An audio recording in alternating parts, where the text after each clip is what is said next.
Before we get started, I just want to turn this over to Dr. Royster.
Good morning.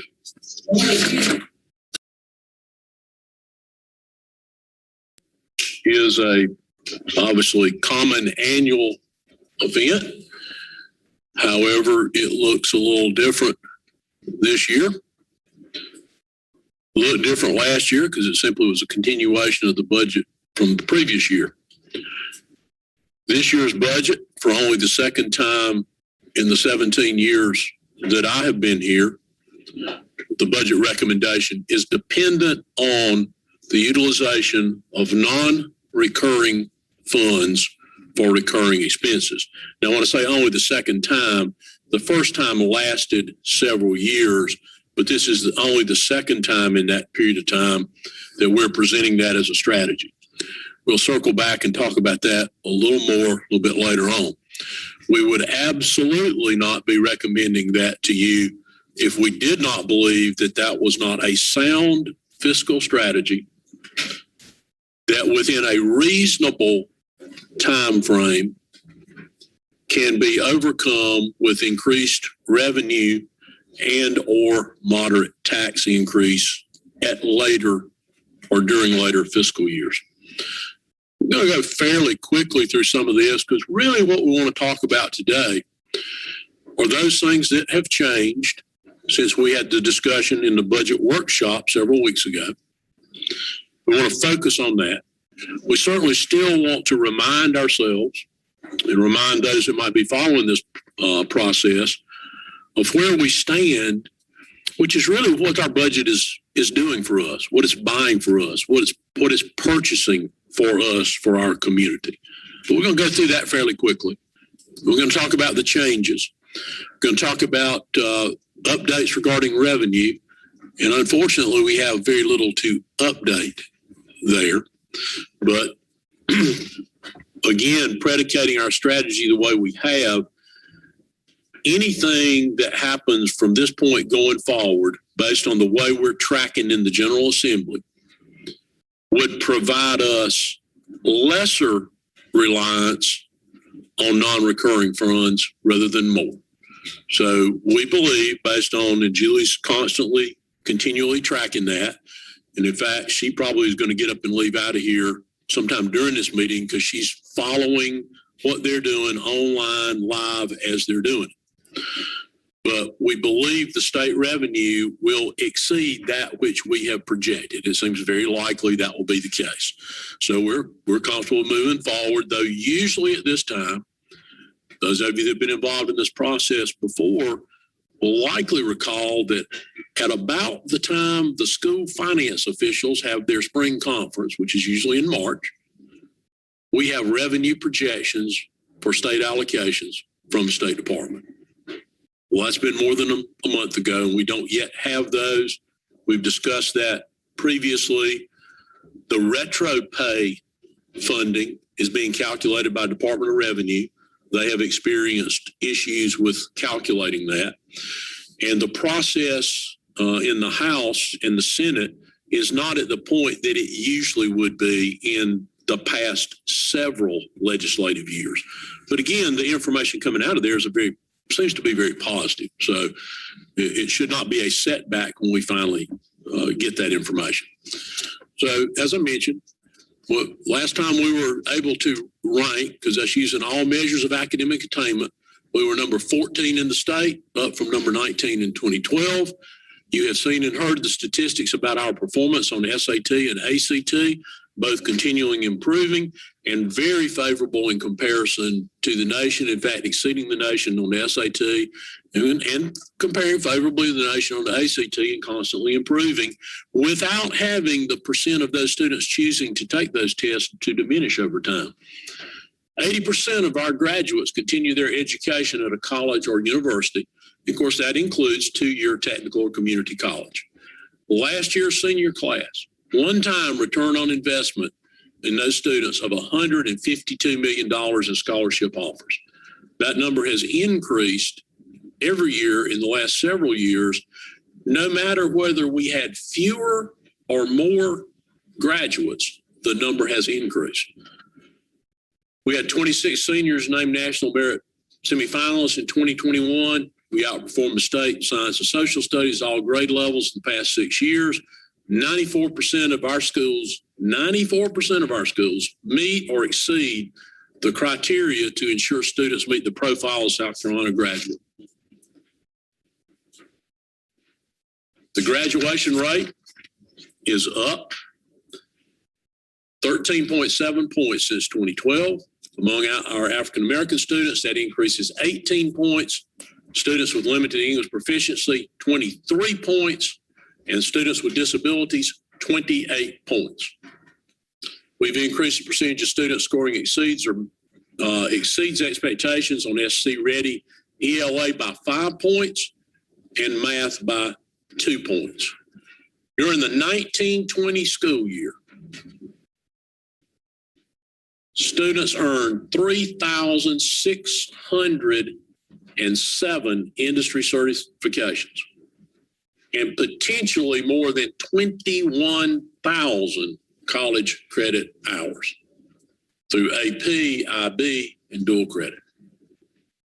Class of 2020 had 868 career completers. And you see the significant percentage increase in each of those areas. Added programs, career and technical preparation, areas with great demand in our community, and in respect to that demand, extremely high wage occupations. Our own workforce. And I think we should all pause at this accomplishment because I think it is incredibly significant. Over 10 years, we moved from 44th in the state in teacher pay to number 2. 44th to number 2. This was the first school district in this state to approve a $40,000 starting salary for teachers. We also look at the other end of the spectrum, and you all have approved 8 steps above the state salary schedule, recognizing our most experienced teachers. If you look at national board certification, we're the 46th largest district in the country, but we're have the 12th highest number of national board certified teachers. Our turnover rate last year was 8.4%. The state's was 12.6%. 68% of our teachers have a master's degree or higher, and they are a very experienced work group. You saw a very extensive presentation about the success of our GATE program at the Cal most recently. We also have to maintain and be good stewards of that $1 billion investment made by this body in the BEST program, the largest single school district construction program in the history of the state of South Carolina. But that requires an ongoing investment so as not to end up back where we were that compelled the need for that kind of one-time investment. You see the things that we're doing there regarding that. See also that we're surrounded ourselves and our students with technology to facilitate the learning environment and our operations in general. The health, safety, and well-being of our students is extremely important. And you see there our commitment to school resource officers, law enforcement officer patrols, and equally, if not more important, our commitment to the mental health of our students through the service, the first school district in this state, and one of the few in the nation to have a mental health specialist, mental health counselor, certified person assigned to every school in the district. And we have a fairly extensive presentation about social emotional learning and mental health awareness scheduled for your committee of the whole meeting in May for security specialists to ensure we're doing the right thing. And as important as all of that on which we spend, the fact that it's done with great accountability and great transparency, as evidenced by those recognitions from our external auditor. We possess the highest credit rating possible for a school district in South Carolina because of the structure of school districts, which is an A1 plus from Standard & Poor's and a double A1 from Moody's. Certificate of Achievement for Excellence in Financial Reporting from the Government Finance Officers Association for 34 straight years. Again, to the stewardship of our investment. We spend the same now in utilities that we spent 10 years ago. And you see, you know some of the reasons for that, and you see some of the recognitions for it. All of these things require leadership, management, and support. Yet our total administrative cost, the administrative cost is as described and set forth in Insight, which compares on an equal footing every school district's finances in the state of South Carolina. We have the lowest cost in the state at 1 cent on each dollar spent. And again, you see our utility cost. A bit about our community engagement, the level of that, followers we have, posts that reach people. See the results of our most recent survey there. Now, as we look at this year's budget and we discuss next year's budget, where are we spending our money? Well, there are people and there are things. People is obviously represented by the person. $611.5 million salary and fringe benefits for our employees. All other general fund expenditures, all total, that are not people, right at $57 million. Now, within the people, and I believe you have this not only in your book, it's available online. It's a little hard to see up here. From left to right, there's a reason for the size of the people. The biggest person represents the $396 million that we spend on teachers and aides.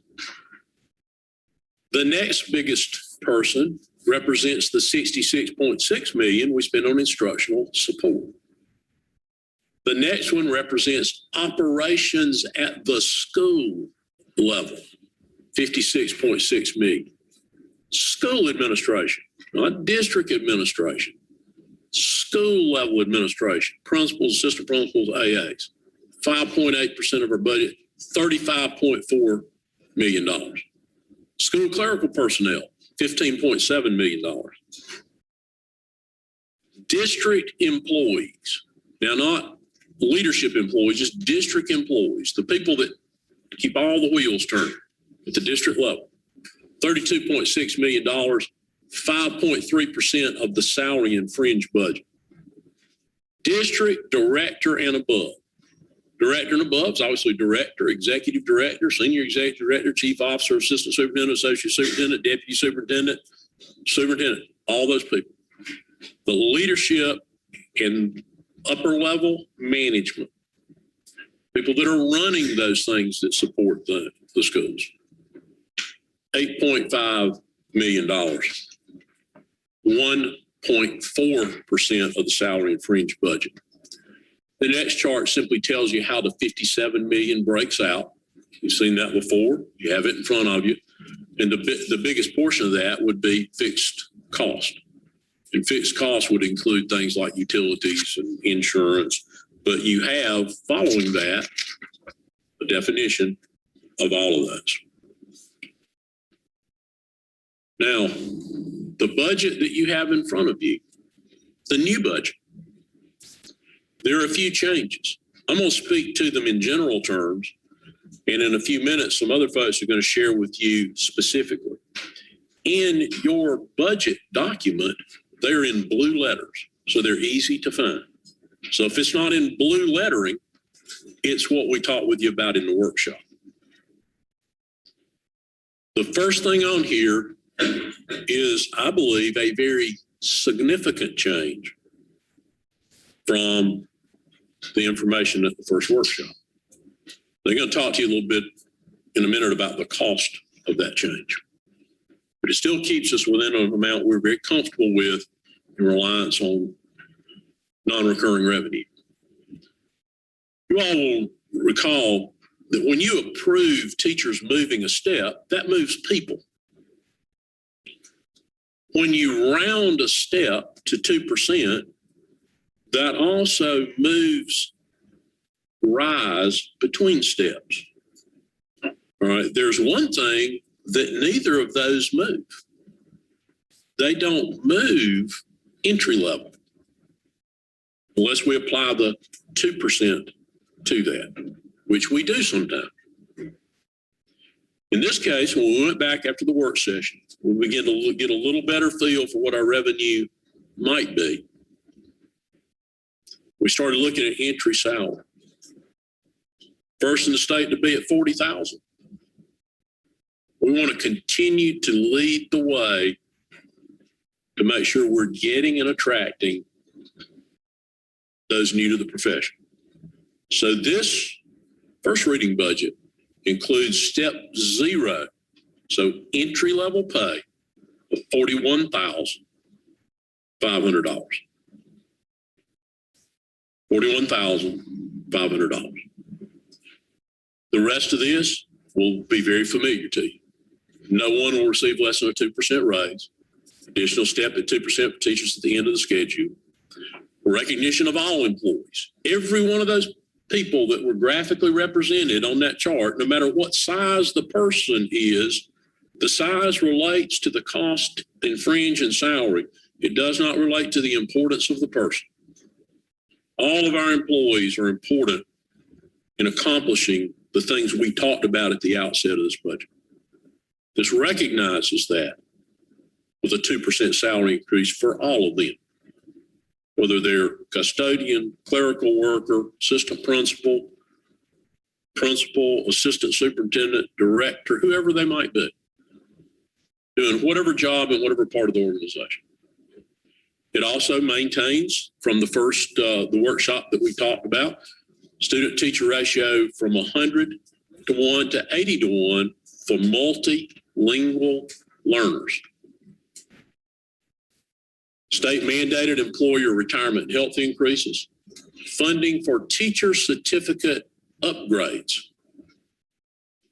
modification of bus driver, bus aide, and hourly and non-exempt salary.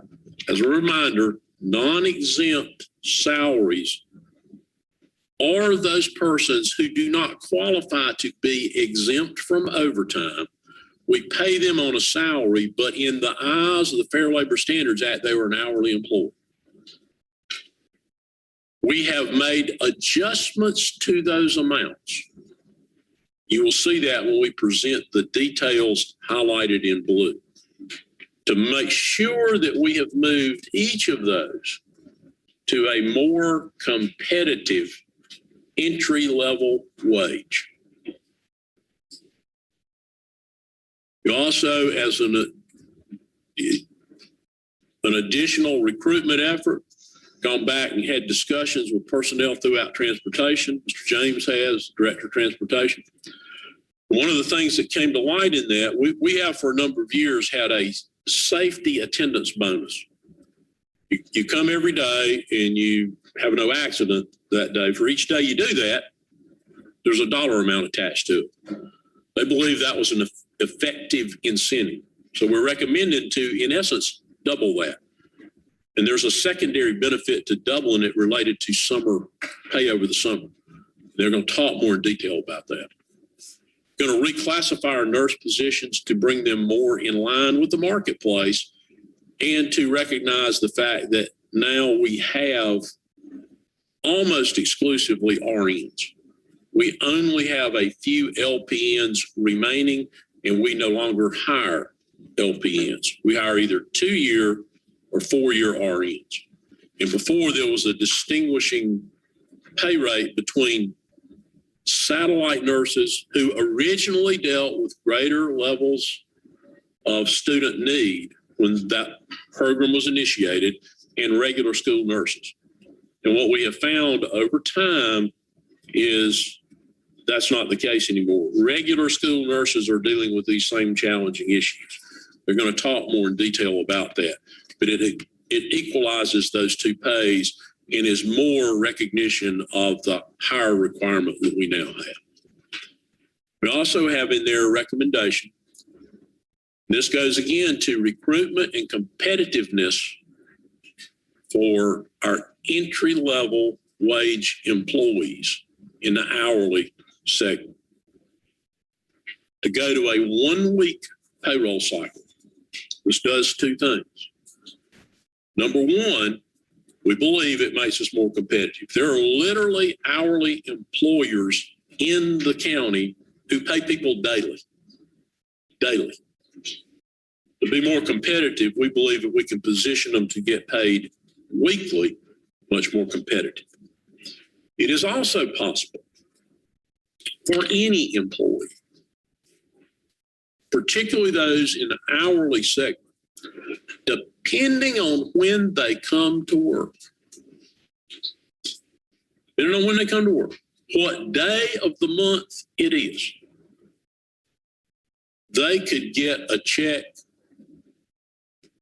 the next payroll, or they could go 3 weeks, or they could go 4. Now, it's very unusual to go 4, but it is not unusual to go 3. Well, that's not very competitive if you got to wait 3 weeks from one job to get a check from another job, especially if you might be coming from one of those employers that paid you every week. They came from one that pays every couple of weeks or once a month, however they might pay. A lot of employers hold back a check, so somebody quits, they're going to get a check after they've stopped working. That's not true everywhere. So we have funding in there because it requires us to bring people in, to adjust our software, go through our processes. They'll explain all the details of that. And it will require an additional payroll person once implemented, calls for several thousand of our employees will be doing what we have to do for their payroll twice as often as we do it now. Now it's done every 2 weeks, once a week. So all those things related to proper deduction of benefits, calculating their pay, ensuring their time records. We don't use time cards anymore. It's an electronic timekeeping, but to ensure their time card is correct. But more effort will be required to do that. And it will take us some portion of this year to put it into place.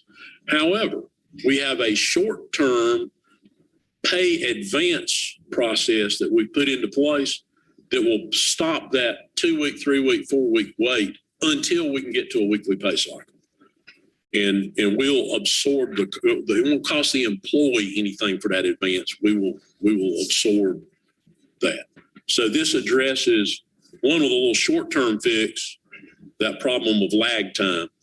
And then this long-term fix for that problem, but more importantly, to position us more competitively with pay for jobs that are similar in the marketplace. A custodian working somewhere else, a food service worker working in another food service enterprise. All right, these are things you have already seen in the workshop. Additional psychologist, another float nurse, paraprofessional, opening the Fountain Inn High School, the staffing associated with that, expanding GATE. And you heard an extensive presentation on GATE very recently. Additional funding for career center certifications, some slight increase in athletic field grounds maintenance, building services, primarily supplies. All right. And you will see 2 reductions in expenditures. In the workshop, you saw 1. And that was that COVID-19 additional cleaning, disinfecting line item.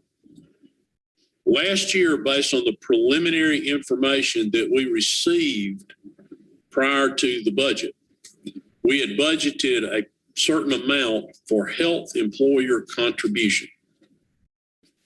Healthcare employer contribution. Ultimately, the amount was less than we budgeted. And it has now been confirmed to us that there will be no increase beyond, and they'll give you the exact number. But what this represents is the difference that was in our budget versus what we know to be now, the increase for next year, because there was not really one this year. So this goes back to the good. And I believe if I recall correctly, that's somewhere around $1 billion. And you can see in here the history of the base student cost. And I think the 2 biggest takeaways from this is maybe 3. State does not meet their statutory requirement for funding it. And the last time it was fully funded was 2009. And you see the footnote to that, adjusted for inflation, the current BSC is $500 less in real dollars per weighted pupil unit than in 2009. And you recall that EFA, the primary funding allocation source or stream from the state, is based on not pupil attendance, but pupil enrollment. And it is based on the category of pupil enrolled. You get more for a student that's taking a CATE course than a student that's not. So that reference to WPU is weighted pupil unit. The weight of one student will be greater or lesser than the weight of another student. And you see up there the third kind of major point, and that is they talk about the base student cost all they want. What we have to always remember is that's not what we get. So what the state appropriated at $24.89, we receive at $18.09 because it's a shared formula funding. We're going to receive a certain percent of that base student cost based on our theoretical ability to pay. You see there general fund budget changes over time. And when you look at that, you will see the things that contribute the greatest. I mean, there's no comparison to the blue bar. None. The far left bar, 128.3, rounded off, $1 million from 11 to 20 in mandates, either unfunded or underfunded. Second highest increase in that period of time, a little over 41.9 million in salary increases. That's simply us ensuring we remain competitive and recognize that everything we do is for people, but it is predominantly done by people. Then you see the other things that, roughly equal in number, increases directly to schools in formula changes or allocations, and growth in new schools. Those two are sitting right at a little over $27 million each. Fixed costs have gone up when you think about inflation over that period of time. Then you got special revenue transfers, and essentially what that is the state sent us money in a special revenue. They quit doing it, and we were paying for people in schools, in programs, predominantly teachers, and you all replaced that money. And you see the things, that was what It's been over 10 years, but here's what the district has accomplished. We added 9 steps to the teacher salary schedule. In that length of time, 9 steps. The base salary went from $32,600 to $40,000. We went from number 44 to number 2. Number 44 to number 2. We reduced student-teacher ratios across all grades with a strategic focus in first grade. We've increased bus driver starting pay by almost 38%. Ensured consistent daily elementary teacher planning time. Initiated the GATE program. Established a full-time athletic director at every high school. Opened 3 schools. Increased student capacity at 6 other locations. And met the needs for growth in student enrollment in every year, including the depth of the recession. We maintained teachers and when state funding ended for reduced class size and gifted programs. Maintained teachers and aides when state funding ended for ESL. Decreased the ELL student-teacher ratio from 138 to 1 to 100 to 1. And you see a move to further decrease that this year. Established elementary reading interventionist positions and expanded it. Anytime the data shows that we need to put interventionists in for reading purposes, that is the foundation of everything students do academically. Flex allocation for instructional needs. So principals can look at that and decide, I've got this special unique need in my building, and I can use these funds in this way to directly address only instructional needs. Relocated special ed classes to home-based schools. Added, after you all appropriated a significant one-time amount for instrument replacement, ongoing funding for band and strings instruments. And additional assistant director supplements for instrumental music based on number of participants. Never had that before. Decreased the school counselor ratio at middle and high schools from the high of 350 to 1 to 250 to 1. Increased clerical support baseline for every school in the district as the demands have increased, especially on front office staff in schools. Increased academic and athletic supplements, the pay that we provide for those teachers and other employees that spend significant hours after the regular workday doing these things. One of the most significant programs that we've received some of the most positive feedback about is several years ago, you all approved the implementation of an employee assistance program. For the dollars that are spent on that, it is one of the most impactful, in a positive way, programs that we've had for employees. We constantly receive very positive feedback from individuals who avail themselves of the help that's part of that process. Initiated those security zone patrols.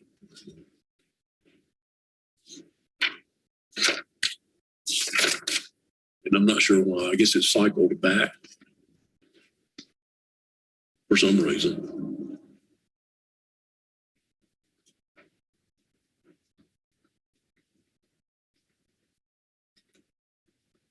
Yours is not on the end of this. You need to switch. Okay.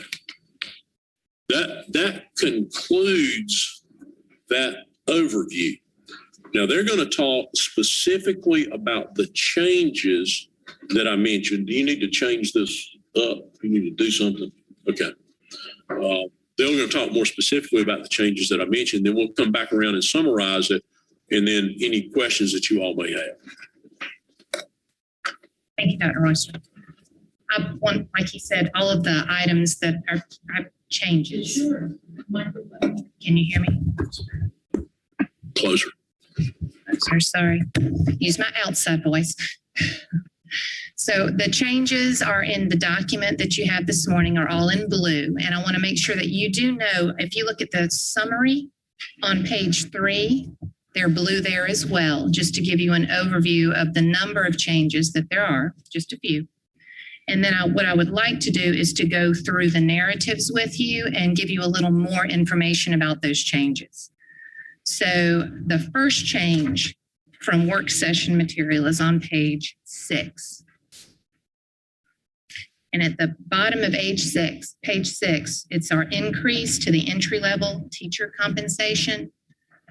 In our continued effort to remain competitive recruiting teachers, we're proposing an increase to the base teacher pay for our first-year teachers at the bachelor's degree level. $365,000 will increase the pay for these first-year teachers working 194 days to a $41,500 annual salary. The next change in the packet is on page 8. And I wanted to bring your attention to the fact that we've added an additional column to the bus driver schedule modification table. Nothing has changed related to the item itself, but just letting you know, we're showing you now what the new FY2022 rates would be with the additional 2% support schedule increase applied.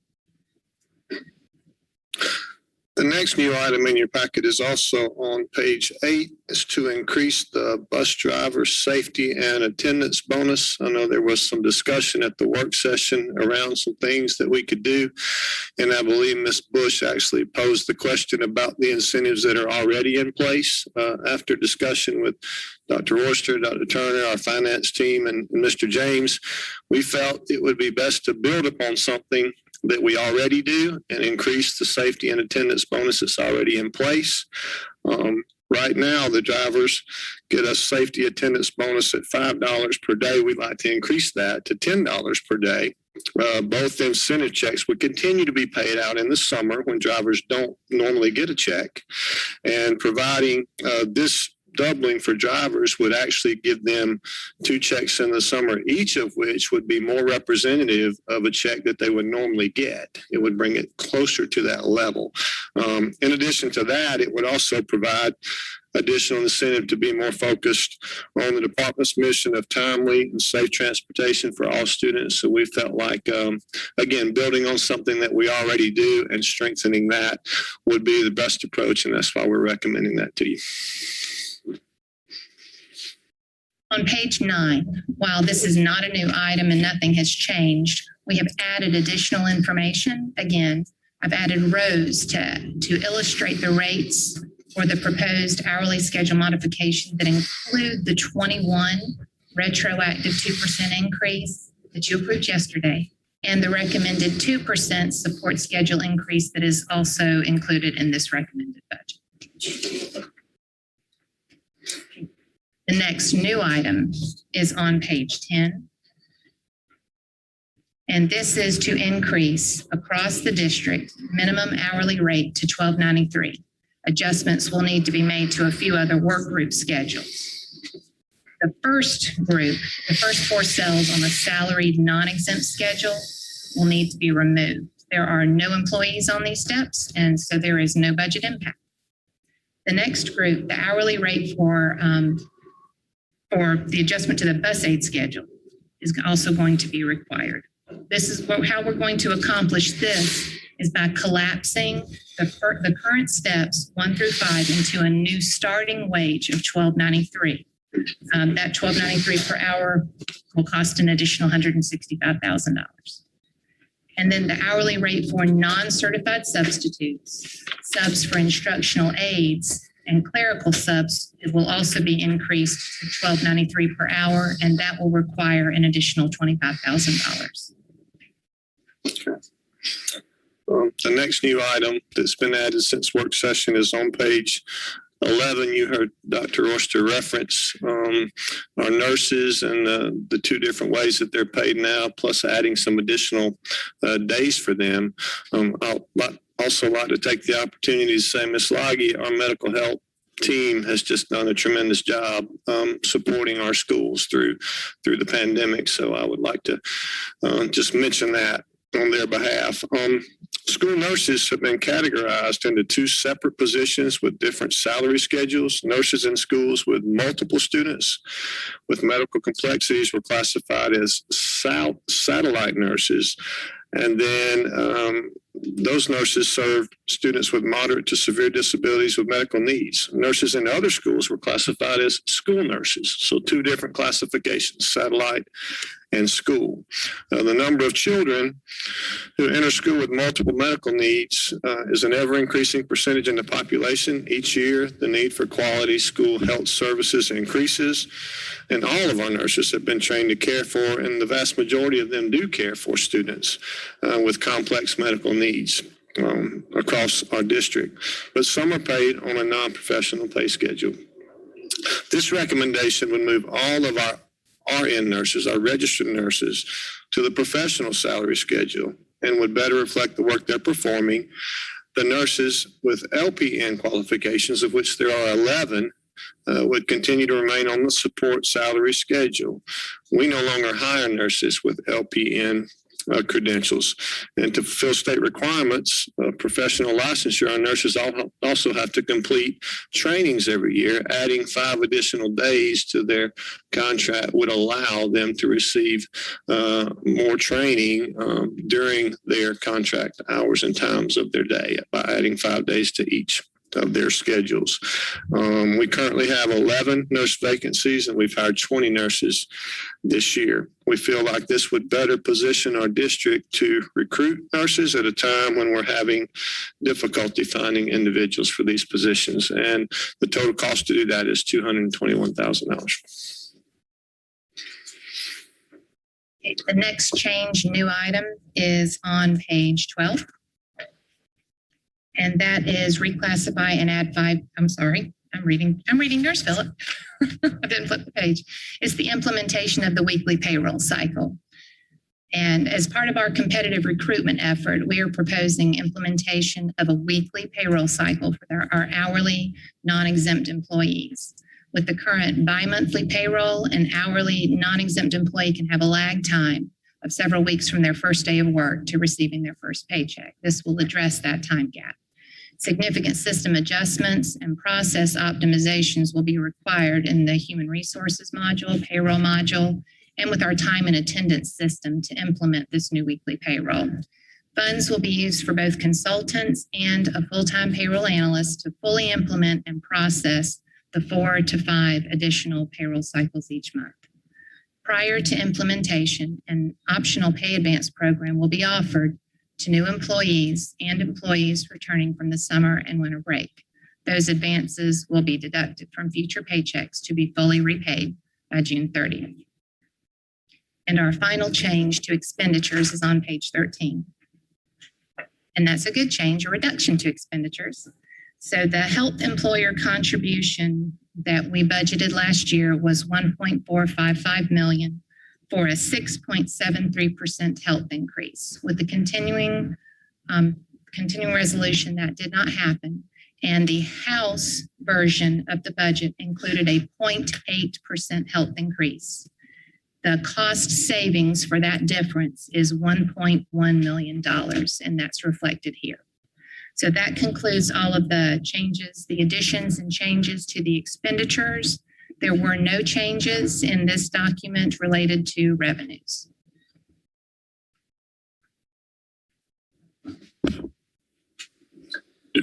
Thank you all.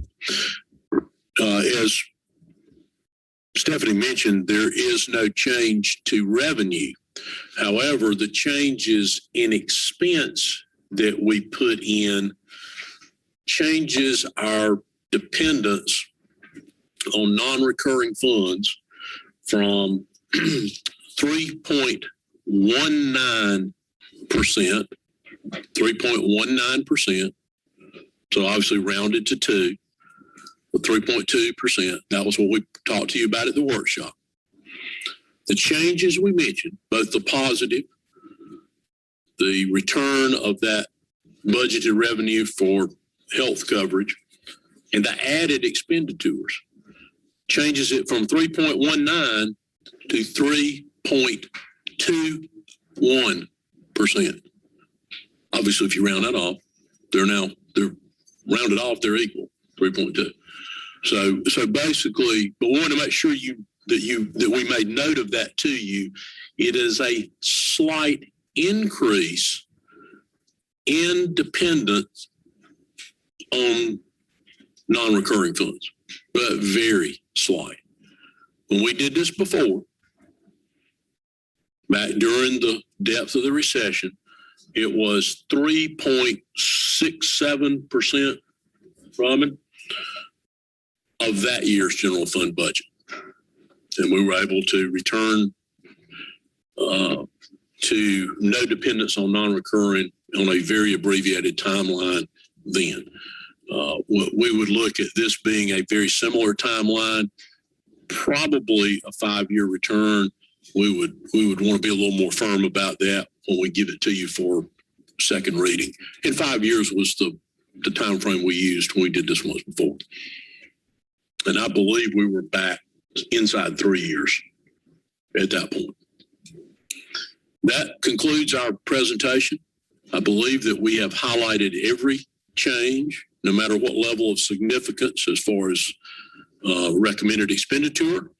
And we believe there will be change to revenue, and it will be a positive change.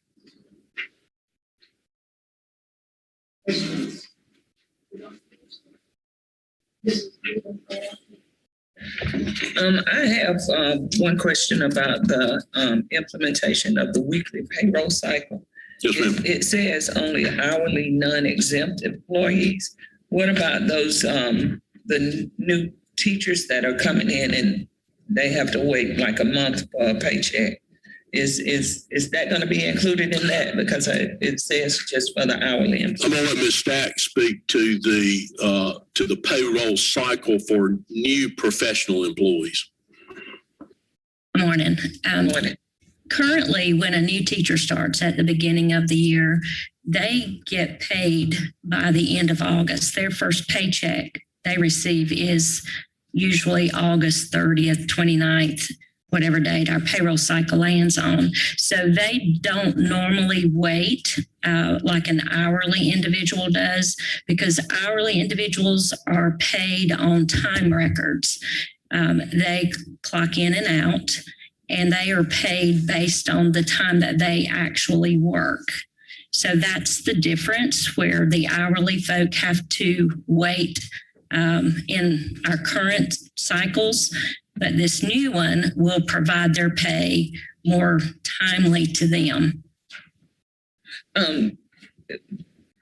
They actually start working like in July if they go to like the upstate consort. I mean the technology stuff. They actually start working before August, and it's still like a month before they get a paycheck. With this is for the hourly. Mm-hmm. I'm talking about the teachers that we hire that they still have to wait a month before they get paid. And that's a long time. Well, we can look at those groups as well. This particular cycle that we're talking about now, we're just focusing on the hourly, but that doesn't mean that we can't expand and look at other groups as well. Yeah, I would like for us to look at that, because it is kind of hard whenever they are just getting into teaching and they don't get a check for a whole month. They have to, get income some other way. To Ms. Stack's answer, we certainly look at that, but we want to be careful we don't leave the impression that from the time they come on our payroll, they go a month without getting paid. Their first work date is August the, say again? August the 10th, and they will get a check not on the 15th. Not on the 15th. But they will get one on the second pay period of that month. So they're a little over 2.5 weeks out from being. Well, you can actually, you can say that they don't start until August 10th, but we know that they have to go in and get set up, and they have to attend this and that and the other. So it's really before August 10th. But I would like to see us look at that because, that's one of the biggest complaints from the new teachers coming in is that, they have to work somewhere else until they can get a paycheck from the school district. I had one more question. It was, I wrote, hey, treats the DACA students, whether they can't get certifications if they go through our career centers. Because I know that we pay for them to get their certifications, but they can't get certifications within the state. I believe there has been some movement on that. That's probably kind of outside of the budget, but I don't know if Julie has any update on that. I think that has moved some. Yeah, it's moved some. It was a bill that came out of the House. It did. I'm sorry, I'm squeaking. It did pass the crossover date coming out of the House, and it's gone to the Senate. Okay. And it does address, yes, getting licensing. I mean, because we have to educate them from K-4 to 12th grade, and then they have to go out of the state to get certifications. So I have to know that information. I was just going by, from you have something in here about our goals, and I had wrote that down. Well, and it's had a problem getting out of either the House or the Senate, and so it did actually pass the House this year. Okay. But if they are in our programs and they sign up for those certifications, we pay for this pays for their certification test, no matter where they use that certification. I thought that they couldn't. The state didn't allow them to get certified. The state doesn't, but North Carolina and Georgia do. I know, and that means we're educating them for them to go out of state. Okay. You might be confusing certifying them with licensing them. Okay. All right. Thank you. And on Ms. Goodwin. Thank you. Ms. Bush. Oh, I'm sorry. Can I go to Ms. Sykes first? Dr. Sykes. No, I don't know why. Dr. Sykes, my apology. I would just like to say first, what an impressive budget. So well done. Thank you so much. And just a big shout out that I see a focus on all of our employees. And that says a lot about how we feel about our employees. And I feel like that contributes to the level of our excellence. There was just one little thing that I noticed that I would just like to bring out and maybe suggest for some future thought. Philip, I love the way that we had the incentives for the bus drivers. Thought that was great. I can see that we've really provided incentives for everybody. And I know our employees must be excited about the future. The one thing I wanted to ask about was our nurses, the LPNs, because they are working on a different salary scale than our RNs. And certainly I understand that. I understand that certifications make a difference as an educator. But I was thinking about incentives for our LPNs because they certainly do the same job that our RNs do. And I just thought about if we could implement some kind of incentive, perhaps to help them to work towards an RN, since we have 11 LPNs. If we had some kind of incentive that allowed them to work toward their RN degrees, I don't think that would cost that much to add that to our budget. And that's just a suggestion that I'd really like to see to encourage them and to motivate them to stay with us, to continue the work that they do, and possibly have us support them in reaching the level of attainment that they need to reach that next level of pay. Thank you. Is that all, Dr. Sykes? Yes, thank you. Dr. Sykes. Ms. Mosley? I know you're going to be disappointed if I didn't ask one question. It's very simple. And I probably should know this, but I just wanted to ask, do we do our payroll and our HR benefits? Is that we administer that in-house? That is a function we do in-house, or do we contract with someone for those services? It's a little bit of a combination. We do all the calculations, deductions, handling of the payroll part of both deduction for benefit and salary. We process all that internally. We contract with a third party to do benefit enrollment, benefit questions. We're going to leave it out all of that. The third party meets with all individual employees to help them, assist them with benefit enrollment. But we do process all of the internal. We run payroll in-house and all that. Yes, ma'am. Okay. Yes, okay. And then second question, might be related to Dr. Stiles' question. I was just curious, and I may have heard this, but I want to make sure I clarify. Why are we no longer, if there's a shortage, why are we no longer hiring LPNs for our? They are more restricted in what they can do without supervision. Okay. Now, I would need Janet to speak to you about, it's these 12 things they can't do. I don't remember what the details are, but they are much more restricted. And now that we have so many more students with complex medical issues, we discontinued hiring new LPNs. We've not accessed any of the ones that we have. We discontinued that several years ago because of their limited ability to handle some of the more complex issues. Okay. Well, in that case, I really like Dr. Stiles' idea of trying to. And I think, Eric, just as a comment and a follow-up on that, I think that's an excellent idea.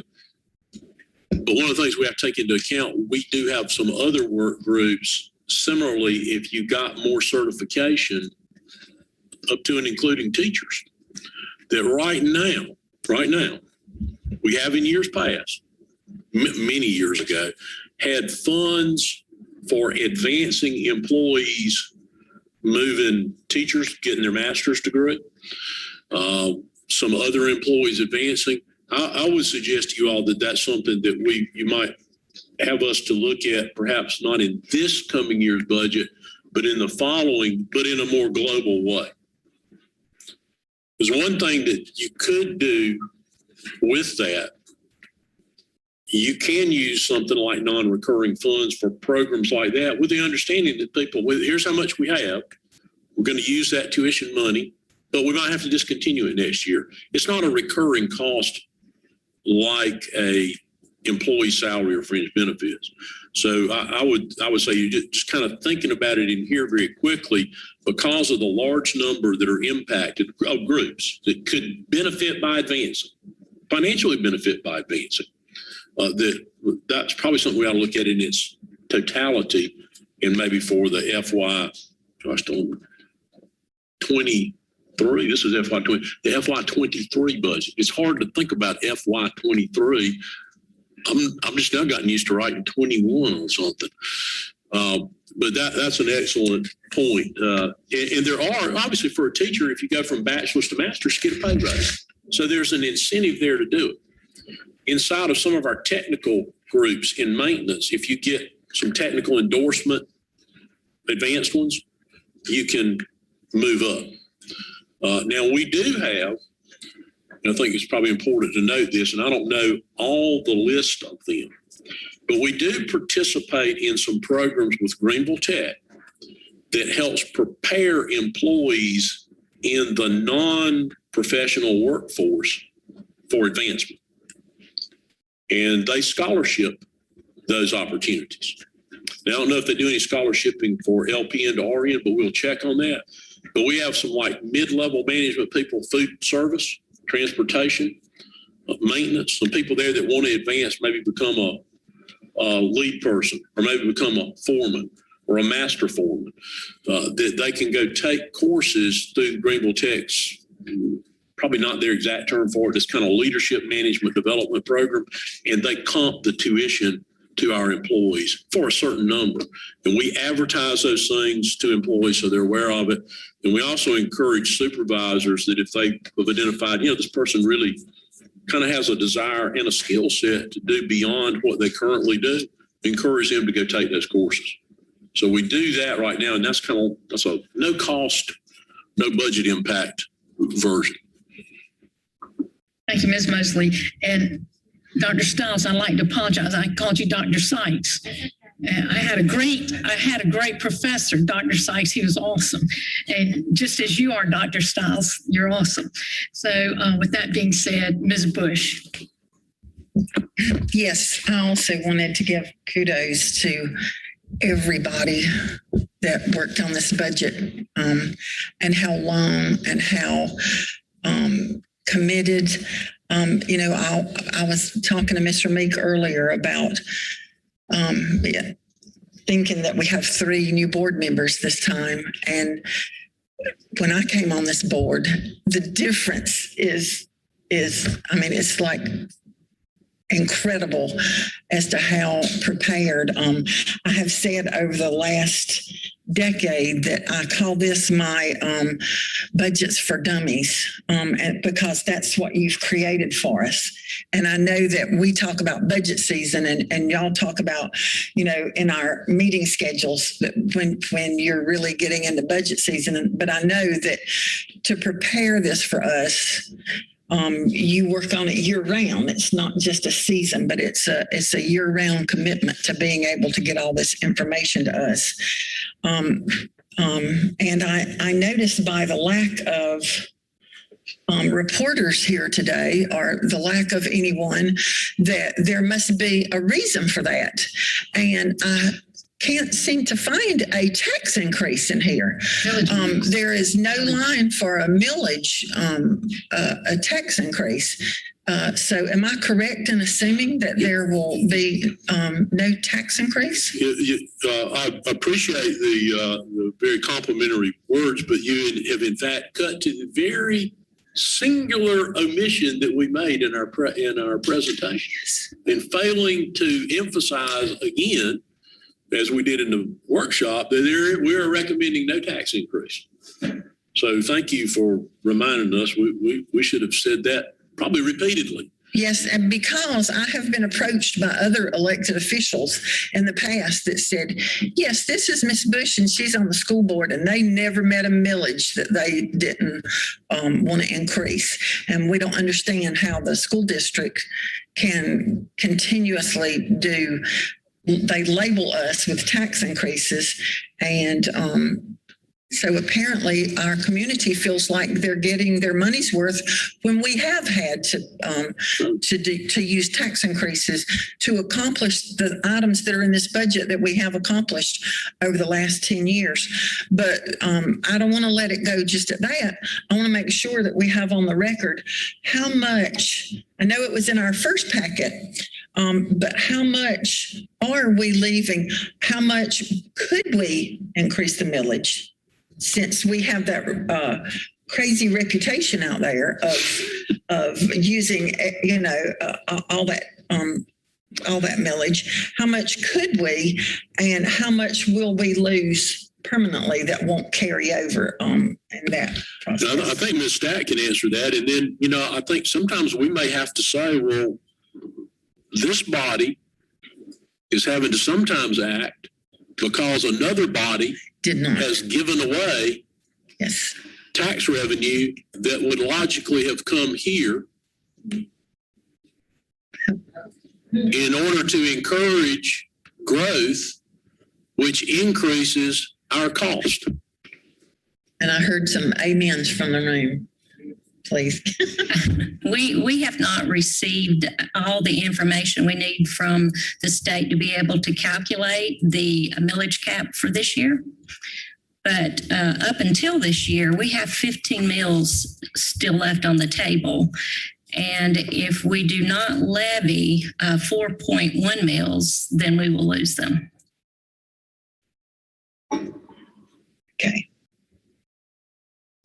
So, and as soon as we get that information regarding the calculation, the county population and inflation, we have the inflation, but not the county population. We'll send that to you because I would imagine we'll get it well before second reading. As soon as we get that, we'll send it to you. Yeah, I'd like to have that, and in the formula, how much that would dollar wise. Just the transference of the formula to dollar wise, how much that is that we are choosing not to enact. And really, as a further reminder, I think we mentioned this in the work session. This is a reassessment year. Yeah. So there'll be some movement in individual tax bills related to reassessment, which almost always causes our millage rate to go down. The statute is worded in such a way that it is supposed to ensure that the taxing entities receive an equal revenue to that which is currently being received, even with the reduction in millage.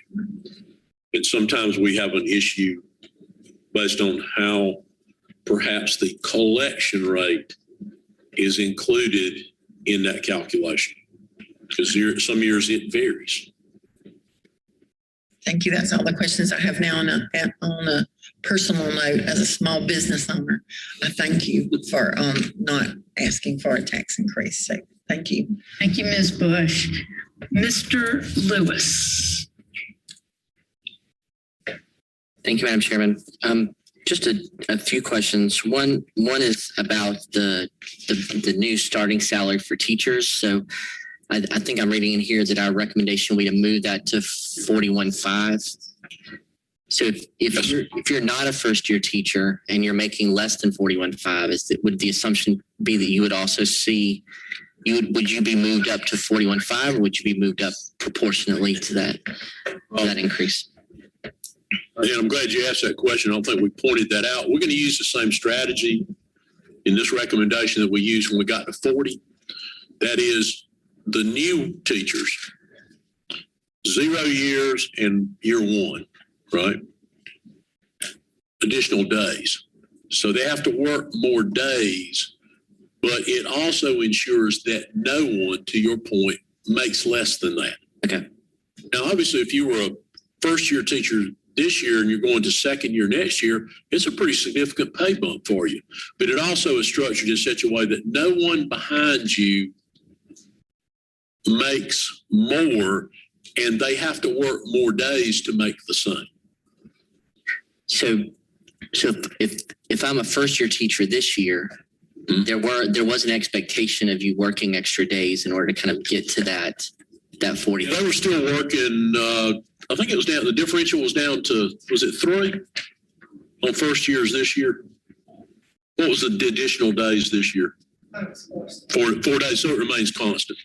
If I'm a second year teacher, if I'm going into being a second year teacher, all right, you have to also work 4 additional days. Days.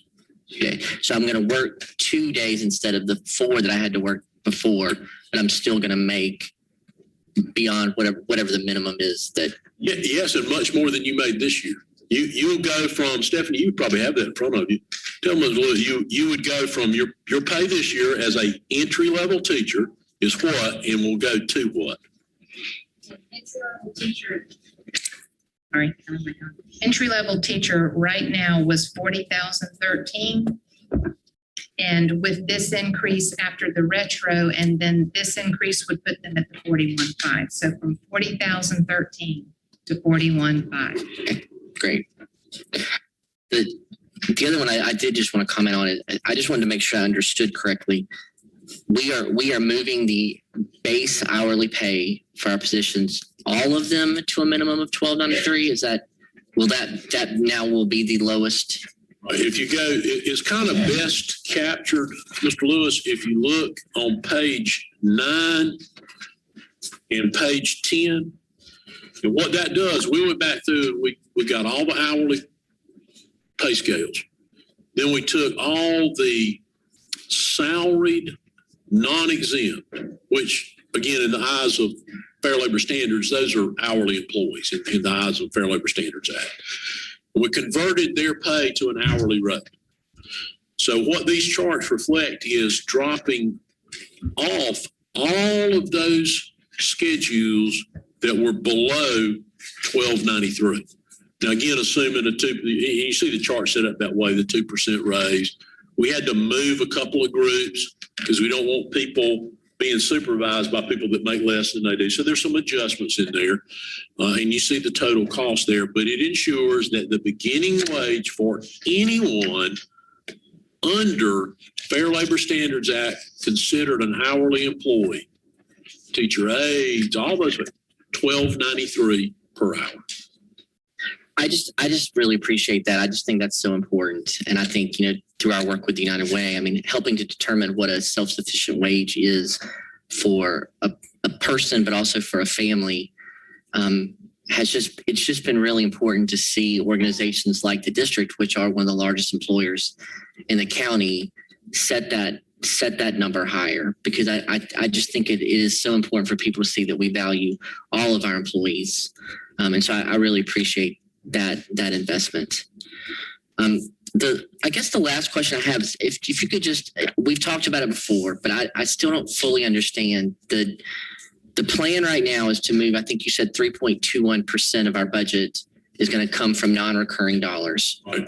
I think I estimate it here at about $22 million. Is that? The round numbers, yes. So I know that is based on things we don't know yet. Right. So I'm assuming that in your mind, you have a number that's much lower than 22 million that you think is actually going to be recurring money that we're going to have to take out of our. Kind of. What you got's worst case scenario, and we're comfortable with worst case scenario. If it turns out to be whatever that number is, 22.3, Robin, so that's okay. That's within a doable range. I guess what worst case scenario means we're taking $22 million of non-recurring money and putting it into a recurring budget, which means in the 2023 budget, if we did nothing else and the General Assembly did nothing else, we'd need to take another $22 million of non-recurring money and put it into a budget. Highly unlikely that would happen, but yes, sir. Talk me through why that's highly unlikely that would happen. I just want to understand what you think is going to be different a year from now that wouldn't be obligating us to be taking. That's why we talk about a 5-year period. We want to end reliance in a 5-year period. So one way that we have confidence is we did this before.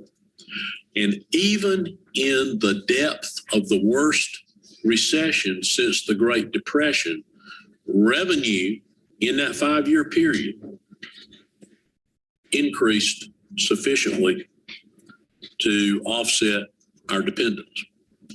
We have an extremely sufficient fund balance. If you think about it, we really haven't tapped it for 2 years.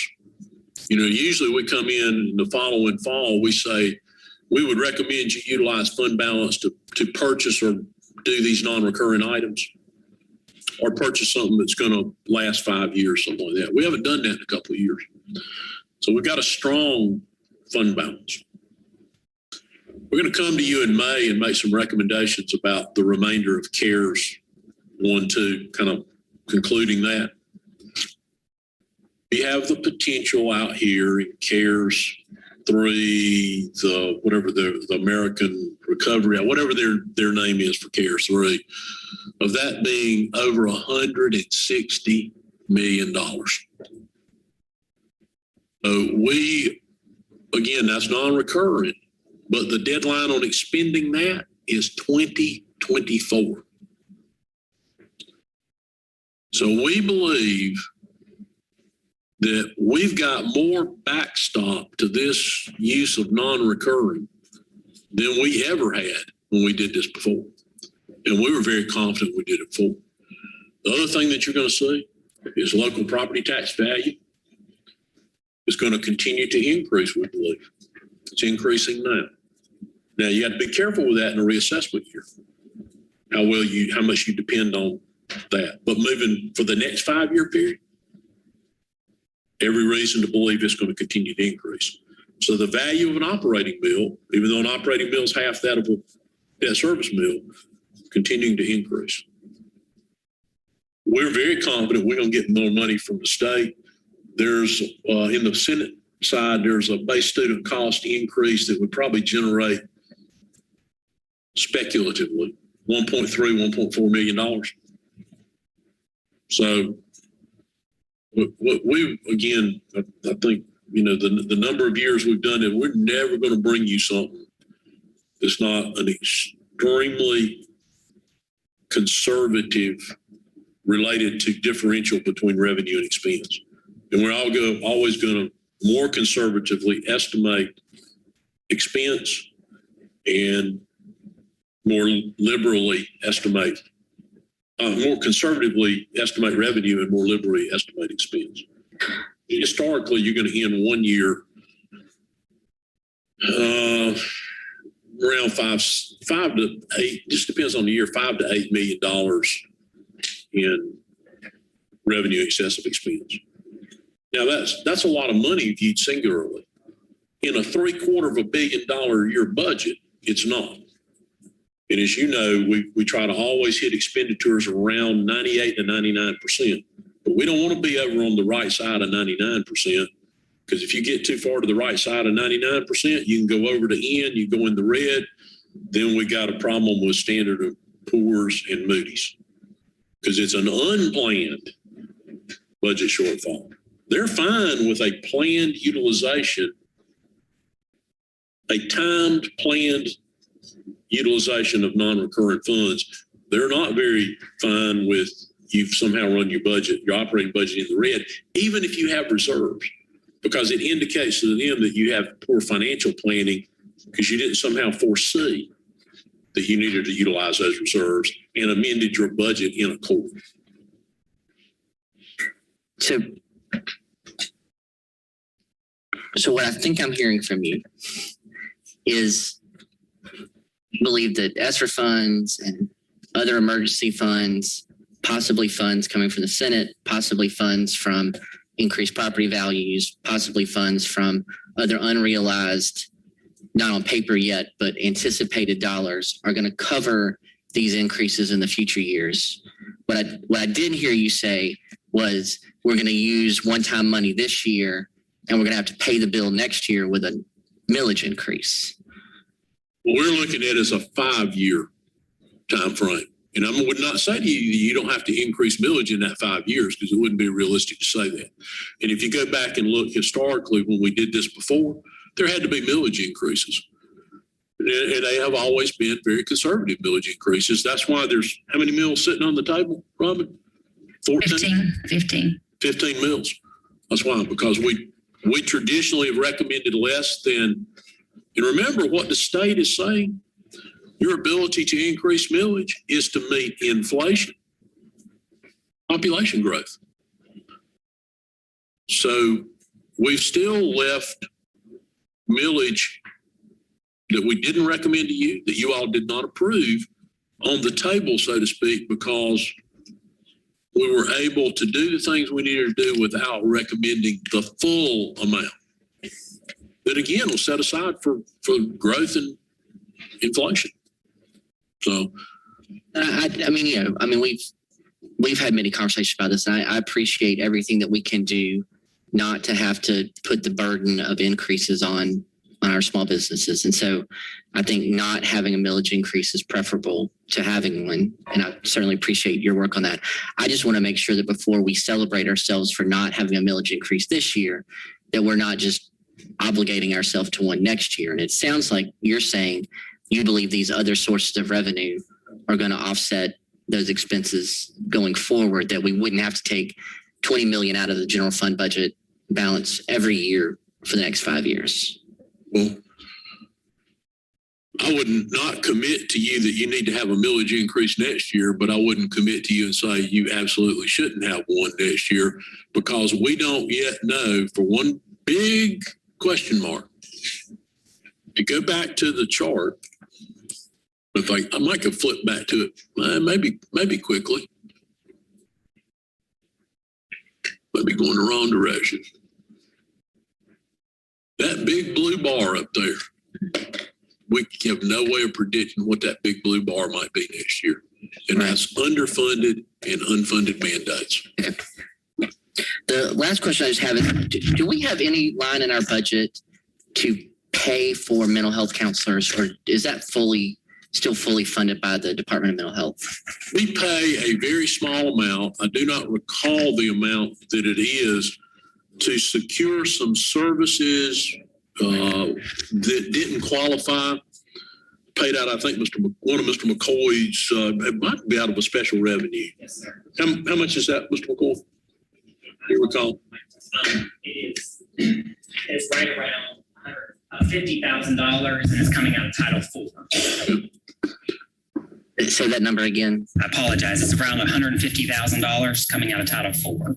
About $150,000 is coming out of special revenue that's going to the Department of Mental Health to cover some of the mental health service, because most of it, I guess we'll learn about more about it in May, but most of it is covered by Medicaid reimbursement, but there is It is. Now, I will have to say to you, we've had a constant, I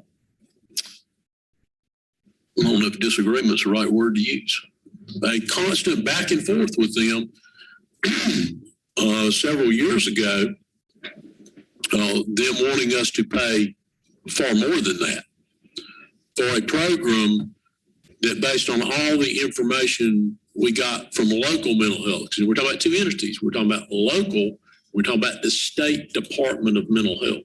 And we were the first district in the state to do this. Other districts begin doing it. They begin to charge districts for it, some amount. And they came back to us and had an amount they wanted to charge that was not in keeping with what we knew to be the revenue being generated by serving those students. And so the amount we're paying them is a far less significant than the amount we were first approached. But we continue to be approached by them for that. And we continue to stick with our position that you will need to show us the differential between what you're collecting and what the program costs you before we could consider any additional funding for what appears to be, generally speaking, a self-sufficient program. Yeah, I know that's the cost. And so it's self-sufficient because the parents paying the copay and paying the insurance for the service that the child next to them is getting for free because they're on Medicaid.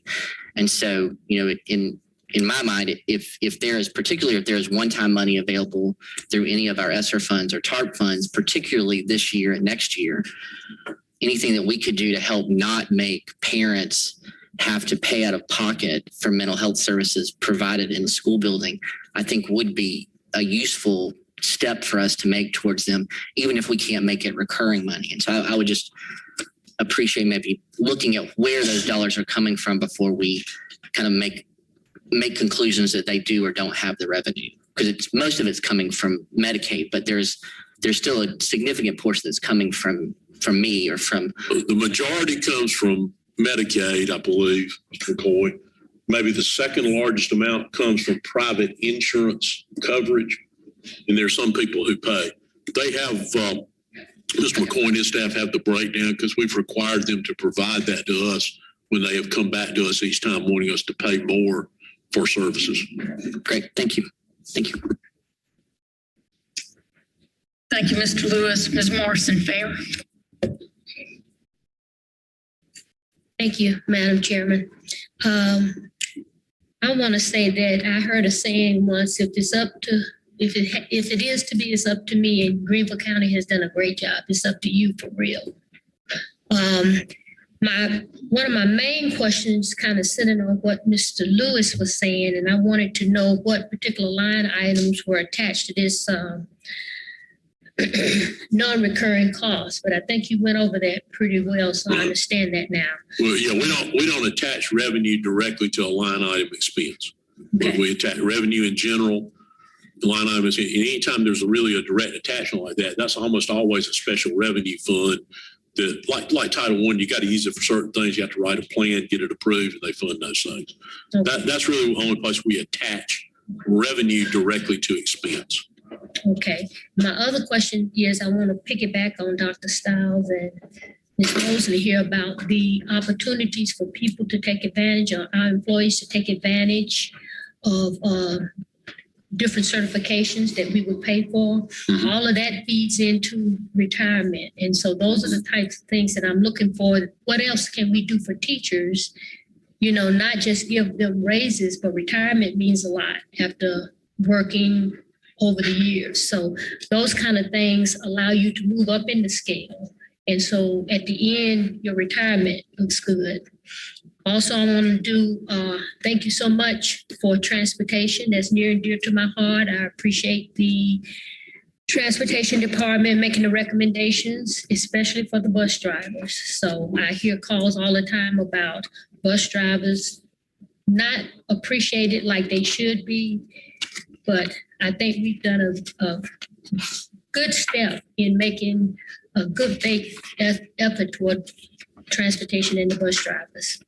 And finally, I want to go back to what Ms. Bush said about no taxes. I thought when I pulled up this morning, I want to see the signs. I want to see it on Facebook. People called me in the morning and said, "Did you look at Facebook?" I didn't see any of that, Ms. Bush. I want signs outside to say no taxes. Congratulations, Greenville County. And even if we're doing it over a 5-year period, Mr. Lewis, I want to celebrate today. So those are my comments. Thank you, Ms. Morrison Fair. And a couple of things. One, when you leave, if you would put that out on social media, we'd appreciate that.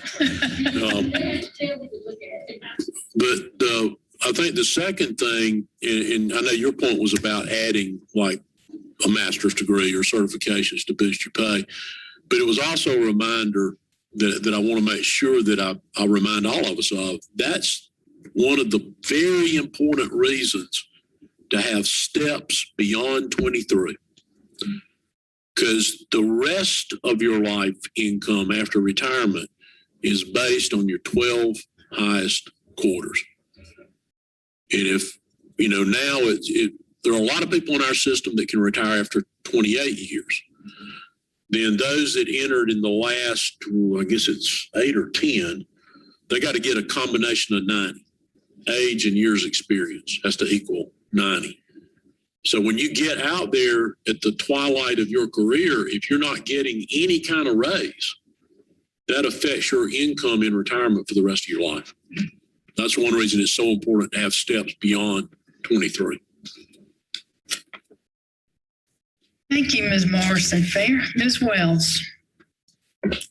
Thank you. I'm with Mr. Lewis a little bit. I get a little concerned about celebrating too much that we don't have a millage increase this year, given kind of there's a significant amount of federal funding that's really helped us be where we are, right? With making sure we didn't have impacts and we were able to take that funding and put it aside. So I think I appreciate the acumen that you guys have, because the difference in when I came on the board and we were using that fund balance is that was a recession, and there were economic drivers and there were economic things at work. And this is it's different. Different drivers for why the economy is depressed, if you will, and the amount of money that's being infused to it and the way it is also it's being artificially driven.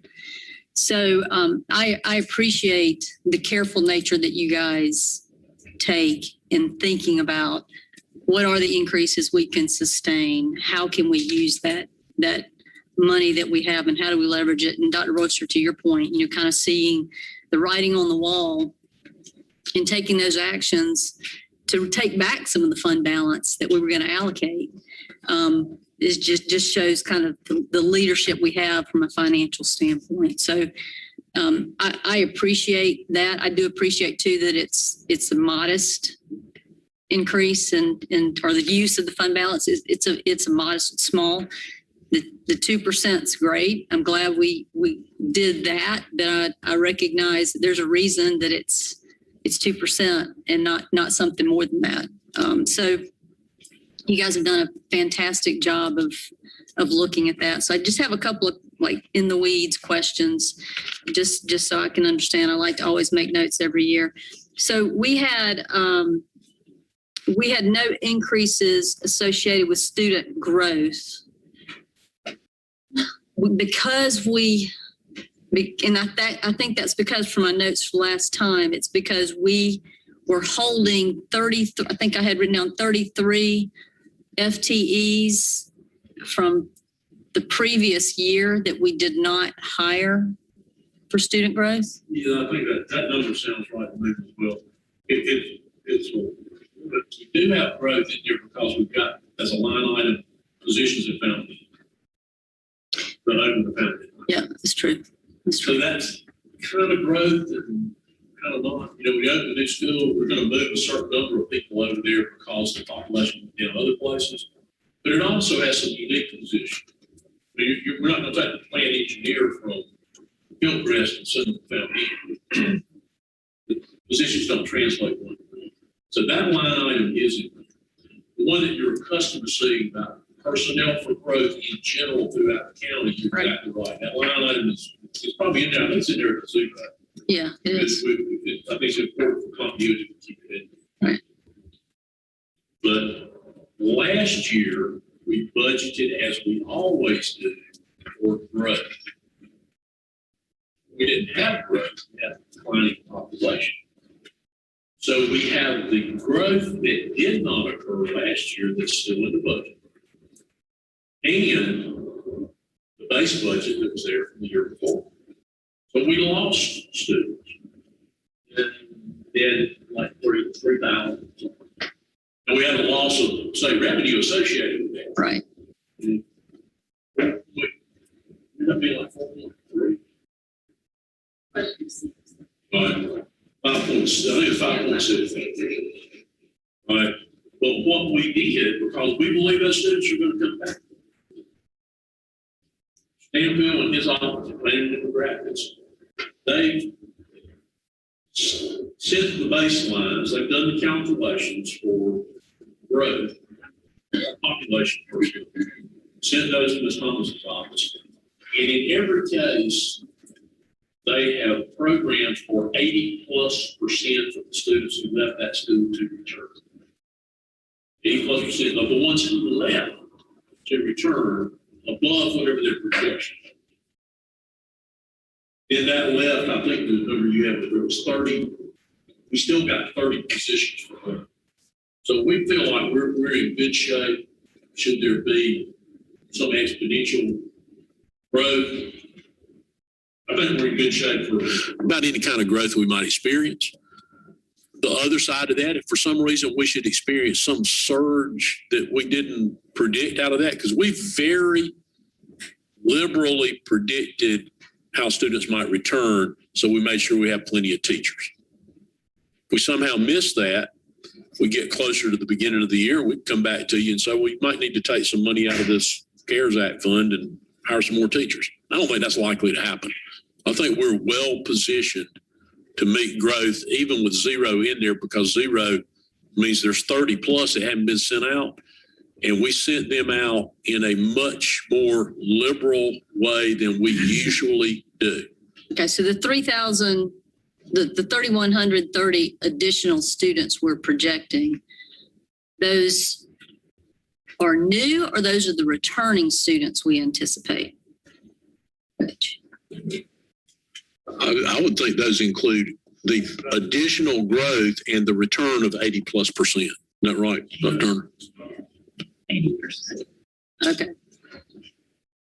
So that's okay. So that's the coming back, which again, that we sort of had some positions, extra positions, if you will, that we didn't need when they left.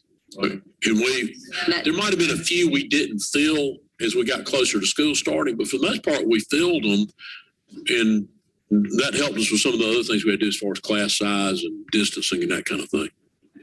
Okay. And I guess when you look at the housing market and you look at the projections and the articles I've read, we are probably going to see a tremendous amount of growth in the upstate with more and more people moving here. So I guess we're feeling like you're saying you'll just kind of watch that and let us know if you need to come back and you think you could pay for that out of the, at least in the short term. If we had to short term, because any given year we can absorb with turnover, with just normal turnover, you can absorb a certain number of positions. If you find yourself with too many, as we did back during the recession, when we had to, at that point we had to change class size a couple of times. We never had to lay off an employee. We just reduced vacant positions by timing it correctly so that we could do that over the summer, as opposed to having to furlough people or do things like that. Okay. On the nurses, how many total nurses do we have? And how do they get? Well, the total number of nurses that we have. Miss Loggy's next door. I can get that accurate number. I don't know. Would you check with her and see? Floating nurses as well, right? So we have the ones that are stationed in school. We actually have some based on medical conditions that ride the bus with certain students. and we have floating nurses, and nurses are staffed on acuity, not student population. That's what I was going to ask too. Okay. I want to say we have 123. There's 120 that is Okay. Good. So can you tell me a little bit about the staffing based on acuity? Just explain that a little bit to me. Sure. How we determine how many nurses we need, especially specific to a school location. Sure. Can you hear me? Okay. We staff our schools based on number of students and acuity. So we look at the needs of the students each year and decide how many nurses we need to provide the health services for that school. Okay. And so explain some acuity. Explain some of that to me. Expand on that a little bit. Sure, we've got students with complex medical conditions such as seizure disorders or diabetes, as well as students that need urinary catheterizations, G-tube feedings throughout the day, just feedings throughout G-tube and stomach.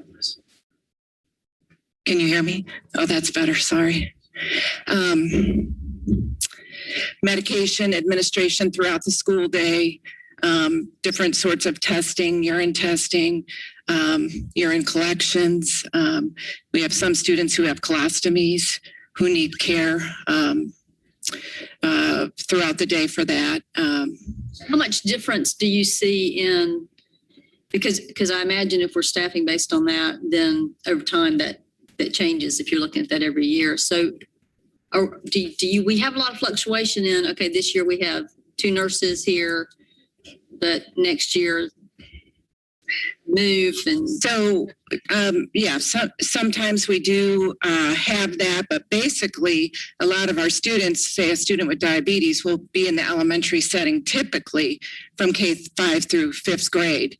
So we have some consistency based on that, but we do look each year where there might be schools that will need additional support.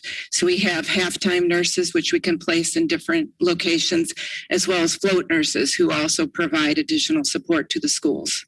Okay. Well, I appreciate the role of a school nurse, and you just mentioned all the different things that they do they have to do and how they have to serve students' needs. And I think a lot of times that nurse is going to be the first one, especially in elementary school, that might see a student that's in crisis. And then they have to sort of figure out how to get that student connected. And that's who they trust. You trust the nurse, the nurse, right? If you fall down, that's who you can go to. So I appreciate that. What I think I heard you say is we aren't really having to move them a lot. It's a fairly stable assignment when we put a nurse in a school so that they have relationships with those students and those families and aren't really getting moved around the district every year. That's right. And that's why we're trying to focus our attention on retention, right? To keep those nurses consistent in that school, because they do create relationships and collaborations with community healthcare providers and others who, ultimately support the student success in school. Okay.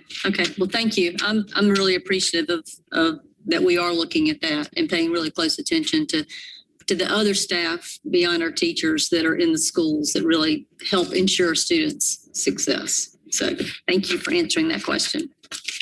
On the weekly payroll cycle, we got $171,000 in the budget. And we're saying the recurring cost ultimately is going to be $87,000. Yes. So what that says to me is there's sort of the non-recurring cost. That's the difference in that. That in our operating budget, we're putting it in as recurring, the $170,000. We'll put an operating budget and come next year, just like we pulled those 2 things out this year, we pull out the differential.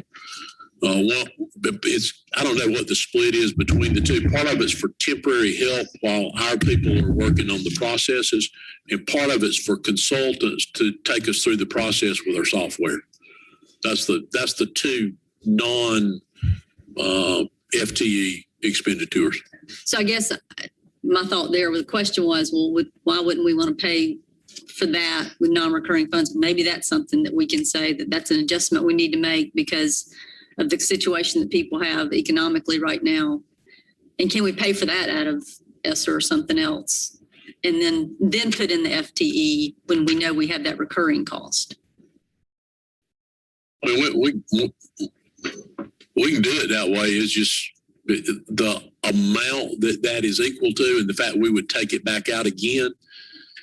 At the end of the day, I think it ends up being the same thing at the end of the next fiscal year. Okay. All right. And then the last thing is I appreciated the additional information that you sent when I asked the question about the multi-county industrial park. That was really helpful for me. And, you know, I understand the need for economic development and agreements, and that has to be driven. It's, you know, in the industry I work in, we serve a lot of clients that depend on those sorts of incentives to make their projects go. But it does occur to me in particular with this specific project, we haven't been generating any revenue in the past from that parcel. County Square. Right. Yeah. So I suppose, you know, in the mind of county council, they may look at that and go, well, you've never gotten any revenue from that anyway. So you're not missing anything, right? But then as you make the point about what's going to be paid for, that's going to become mixed use. It's going to have a number of residential units, and they will require our services in that area. So I guess I'm wondering, do we have someone who's kind of routinely staying in their ear, or can we get in their ear about how they need to prioritize what the revenue they generate so that they aren't just sort of. We will continue to do that. I think it's time for us to have another kind of more formal meeting with the county administration. But to your point, when they look at that, well, County Square generates no revenue to us now. Okay. Yeah. County Square is occupied by county and state government employees. I suppose over the years they've been there, some number of employees have been added. Perhaps they were already living in Greenville. Maybe they came from the outside.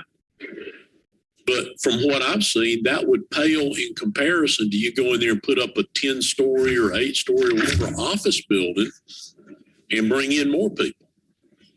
The point you made, there's supposed to be residential development in there. Now you're bringing people in not only to work there that are probably going to live somewhere in the county, but people who are physically going to live there.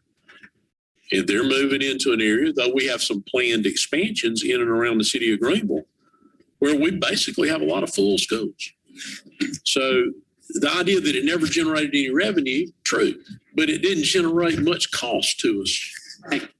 Well, just some amount over the years, to be fair, but not in comparison to what the potential is for the discussions and the kind of the schematics, that the sort of the overall design that I've seen for what they wish to develop there. So I guess I want to be sure we communicate with it.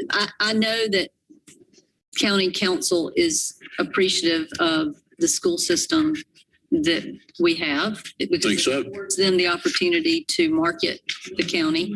I know that to Mrs. Bush's point, they're also appreciative that we're the ones that raise taxes. So then they can go do a multi-county industrial park and generate the revenue from the taxes that we raise to pay for education. So I think there's some things they appreciate about us there. But I want to be sure that because of that, we stay really in their ear about this mechanism until we can work with the legislature or help people understand why it's not this in particular, this mechanism needs to be tweaked to be sure we're at the table.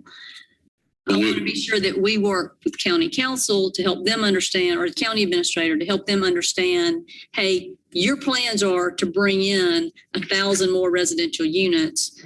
We're going to have to accelerate school expansion, or we're so helping them understand our costs for what they're trying to do. Well, to your point, we are part of the selling of Greenville because of the quality educational system for workforce, but also for families whose employer is choosing to relocate here. So it's a two-pronged economic development tool. But there also has to be the realization that when you bring more people here, you add to our bottom line cost. And the amount that we receive from the state does not offset that growth. And it is compounded by the fact, the third main point that you've made and others made, if you remove that from enhancing the revenue stream, it has an even more, it really falls in that unfunded mandate. We got a student, we didn't get near enough to pay for the same quality of education that we're currently providing in revenue with that student, so it causes you all to have to raise taxes. To a degree, that drives your tax increases.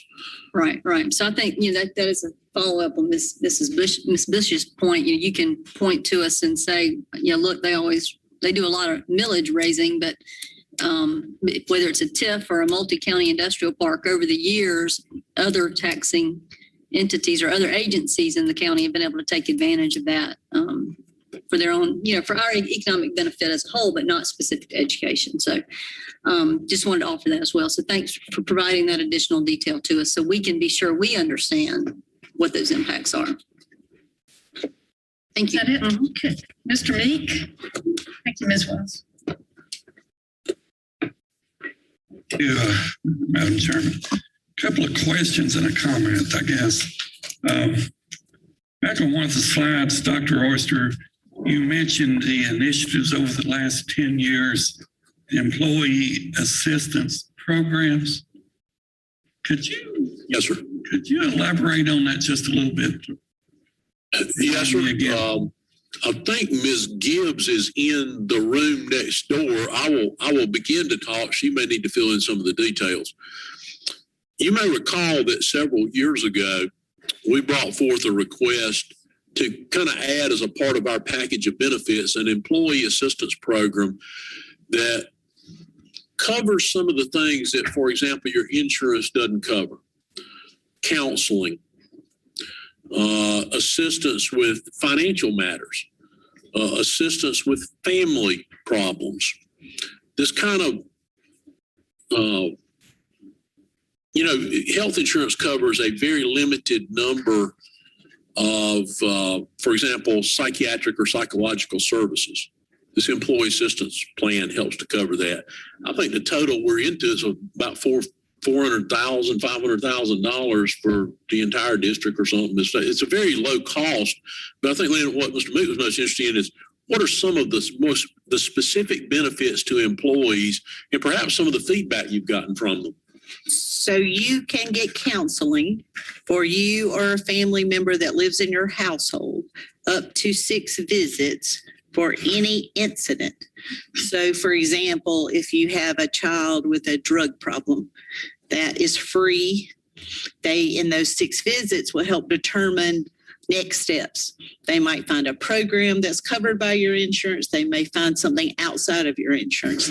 But if you had that problem and then you had another family member with a depression or another family member with some other crisis, it's per different kind of incident. So it's not just 6 visits a year per family.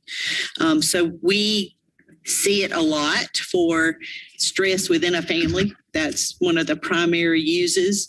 If you are having trouble doing your job and we sense there could be some crisis, we can help direct people there for counseling. There are a lot of financial services. There are a lot of online services. A new use is assistance when people have elderly parents and they're being faced with options. There are resources to help them find options for elder care, options for child care. You can get a will, you can get legal advice. We had an example a couple of years ago where an employee's child was told the day before college graduation that there was an issue with a credit they were going to get that they couldn't graduate. They had a job which depended on them having that graduation from Clemson. And the person reached out to the EAP and said, they have given my son credit for this for all the last 2 years for this course. And that lawyer wrote a letter. The kid got his diploma. He kept his job. So it's a variety. We hear lots of positives. People refer each other to it. And we can use it when we feel like an employee's in crisis. And there are a lot of online resources like this year for dealing with COVID, with all the implications for COVID, just a wealth of information. Thank you. I just couldn't remember exactly what areas that was covering. The other question I wanted to ask earlier when the nurse was here, the nurses, what is the salary we're paying nurses? What's just an average? Yeah. The current versus, the current schedule, is that what you're asking? I don't know. Okay. Because you have to base it on 185 days on support annual E.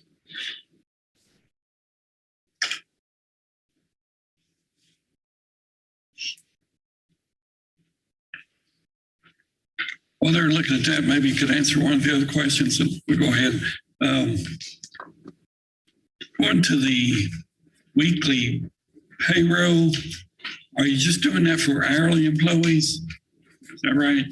Hourly non-exempt employees? It would not move. I don't think we've looked at, although I think I've looked at it, but not really considered moving those like teacher aides, the people that are on salary, because for them, we may need to do some continue to do some kind of advance for them, because it would actually create more problems from them than it would solve.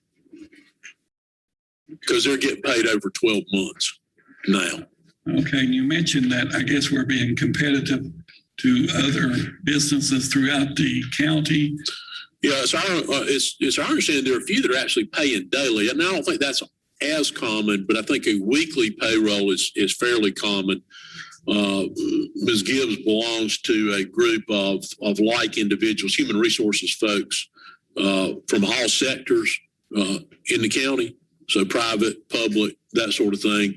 And we get information. I don't recall the name of that group right away, but when the name of that group is the G SHRM, the local HR group. And then I have a network of other folks, but traditionally in Greenville, hourly people are paid weekly.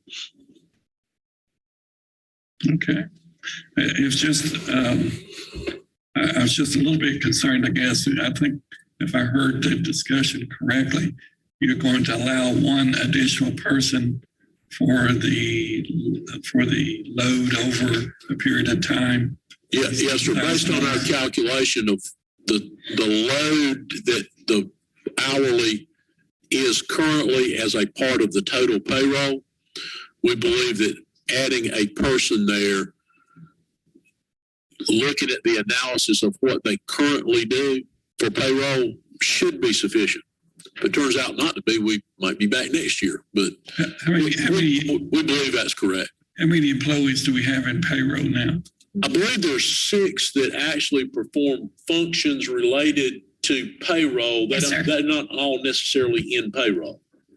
There are 6 that are in payroll that process the payroll currently each time we have a cycle. How many employees do we have runs through the payroll system in a cycle? We that's what Dr. Royster was referring to. We looked at it, a number of employees per payroll personnel, and it looks like there's around 2,000 per payroll personnel. And so if we add the additional cycles, then this new person would be responsible for the 2,000 or so employees that are going to be a part of the new cycle. And that's how we came up with the additional person.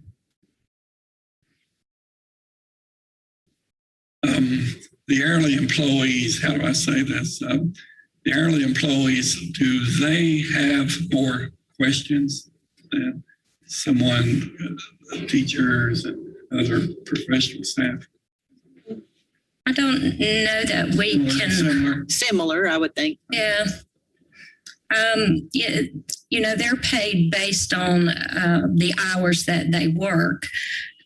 So if, you know, for some reason they don't get paid what they expect to be paid, they call, you know, and we help them through that. On page 12, on the bottom of the last paragraph, it said, once implemented, there will be 4 to 5 additional payroll cycles processed each month. What do they mean, payroll cycles? How's that? How are you going to process more? So right now we do 2 a month, Okay. Based on the semi-monthly payments.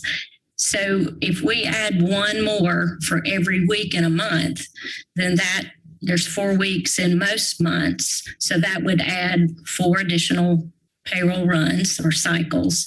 And then for, you know, 2 or 3 months during the year, we have that extra week. So that would, you know, bump it up to 5. We're talking 5 cycles per month instead of 2. But you have to still Worded correctly, have to Mr. still Mayor. run the 2. Right? What you've identified is not worded correctly. There's currently 2 cycles. Currently 2 You would go cycles. to 4, and in some months there'd be 5. Is that what you're No. trying to convey? No, these cycles are in addition to what we currently run. That's the part I think we're not we perhaps have 7 understanding. cycles. Could be up to 7 cycles. I'm just not understanding how you're getting to 7. That's what is confusing. Maybe somebody could explain that to me. So you still will be running 2 for the people that are paid twice a month. Okay. And then for the hourly group, you'll either run 4 or 5 per month, depending on the number of weeks. The hourly people will not be in those 2 cycles. Right. Correct. Right. I think I got it. Well, I'm glad you understand because I don't. You what?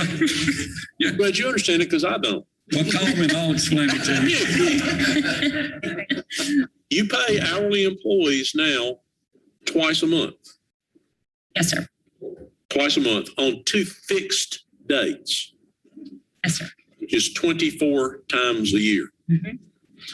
Now we're going to pay them once a week. There will be 52 weeks in the year, approximately. Mhm. Not quite, because there's a couple they don't get paid for, but 50, let's assume 52. Now they're going to get paid 52 times instead of 24 times, right? Okay. So the difference there is 28. You still have to pay all of us on the 24. So it's really It only adds the ones that it adds. You're not paying the hourly people the 2 times you're paying them now, plus 4 more. You're paying them a total of 4. Running them separately. Yeah. you have to run You're them- correct in that, Yeah. but we still have to run the other 2 as well. Right, but your additional Yes, cycles, additional or for these Or. 2,000 people, the Mhm. additional cycles are either 2 or 3 per month because you're already running them right now as a part of the other cycles that are running. but each of the 2 is going to be split into 2. So right Will now now, be 4. in total, you run 24. If you add 52, you're going to run payroll 66 cycles because things like your deductions have to be changed from twice a month to weekly. Your tax deposits have to be changed to weekly. So You're only going to do the function that you do to pay someone Full time. 4 times a month or 5, correct? And you're currently doing it twice. I get it. And you're right. because you can't mix the groups, you really have to go through the process. Understand you're separating the group.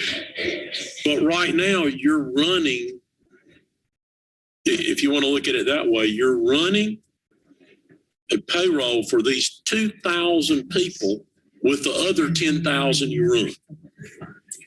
So they have 2 pay cycles along with everybody else in the district. Now they're coming out, they're going to be on a separate schedule that you will run 4 or perhaps 5. But that's not 4 or 5 additional pay cycles for them. It is 2 or 3 additional pay cycles. Somebody was already doing the work to pay them twice a month.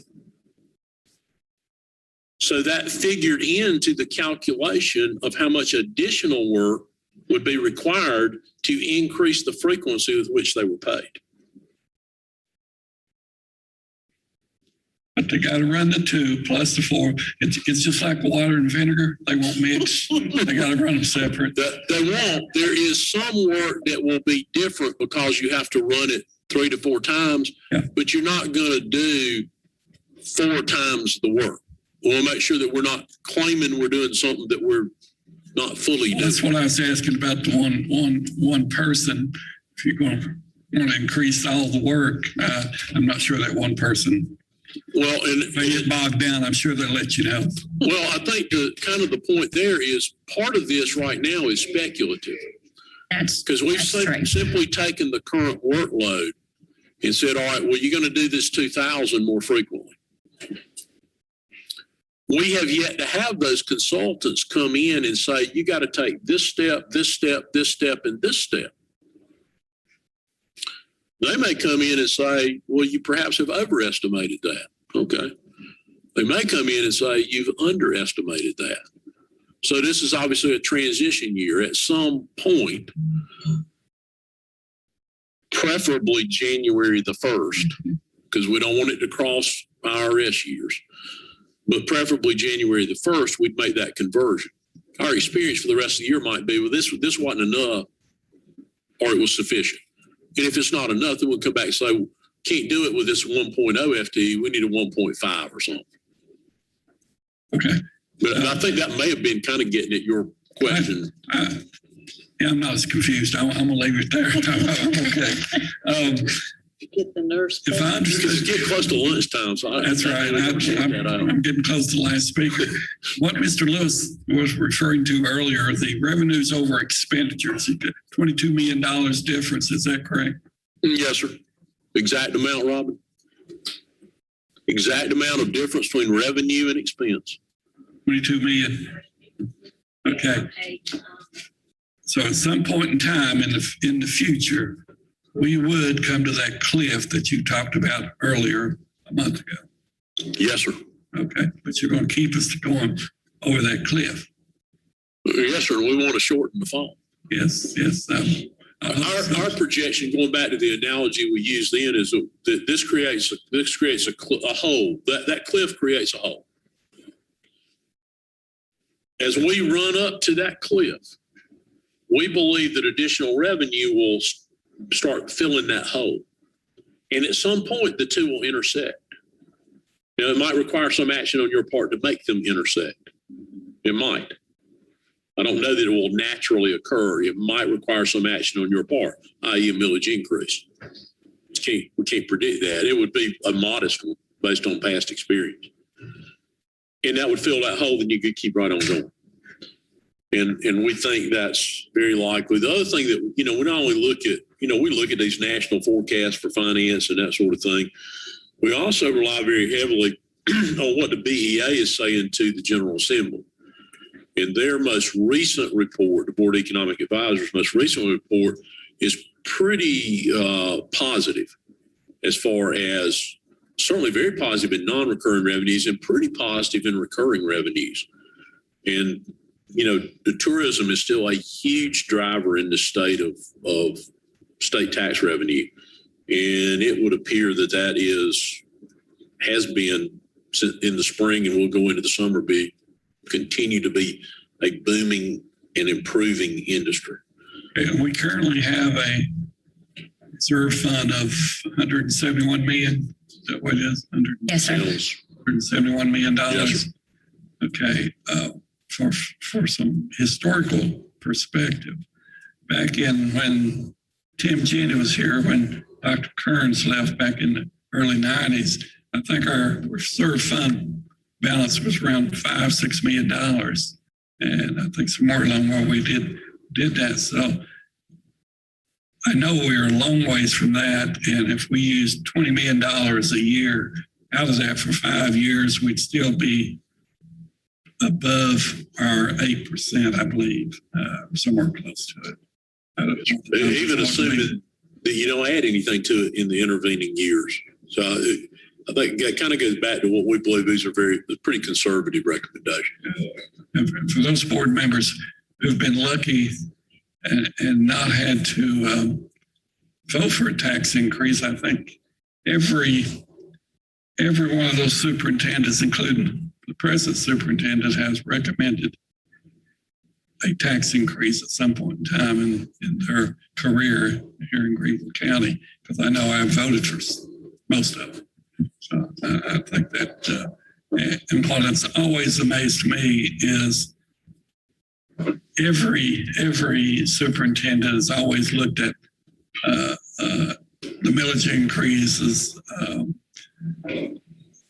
It's almost like taking a whipping, having to bring that to us to tell us that we're going to have a tax increase this year. But you know, at some years in the past, we've been able to go a little bit higher on millage than what we're currently allowed to do. And Senator Vern Smith told me one time in his office over at Greer that you got to be careful not to vote for your tax increases, because this not only affects you this year, but every year thereafter, and it does. And so I appreciate not having to vote for one this year, and I think the businesses throughout the county is going to appreciate it also.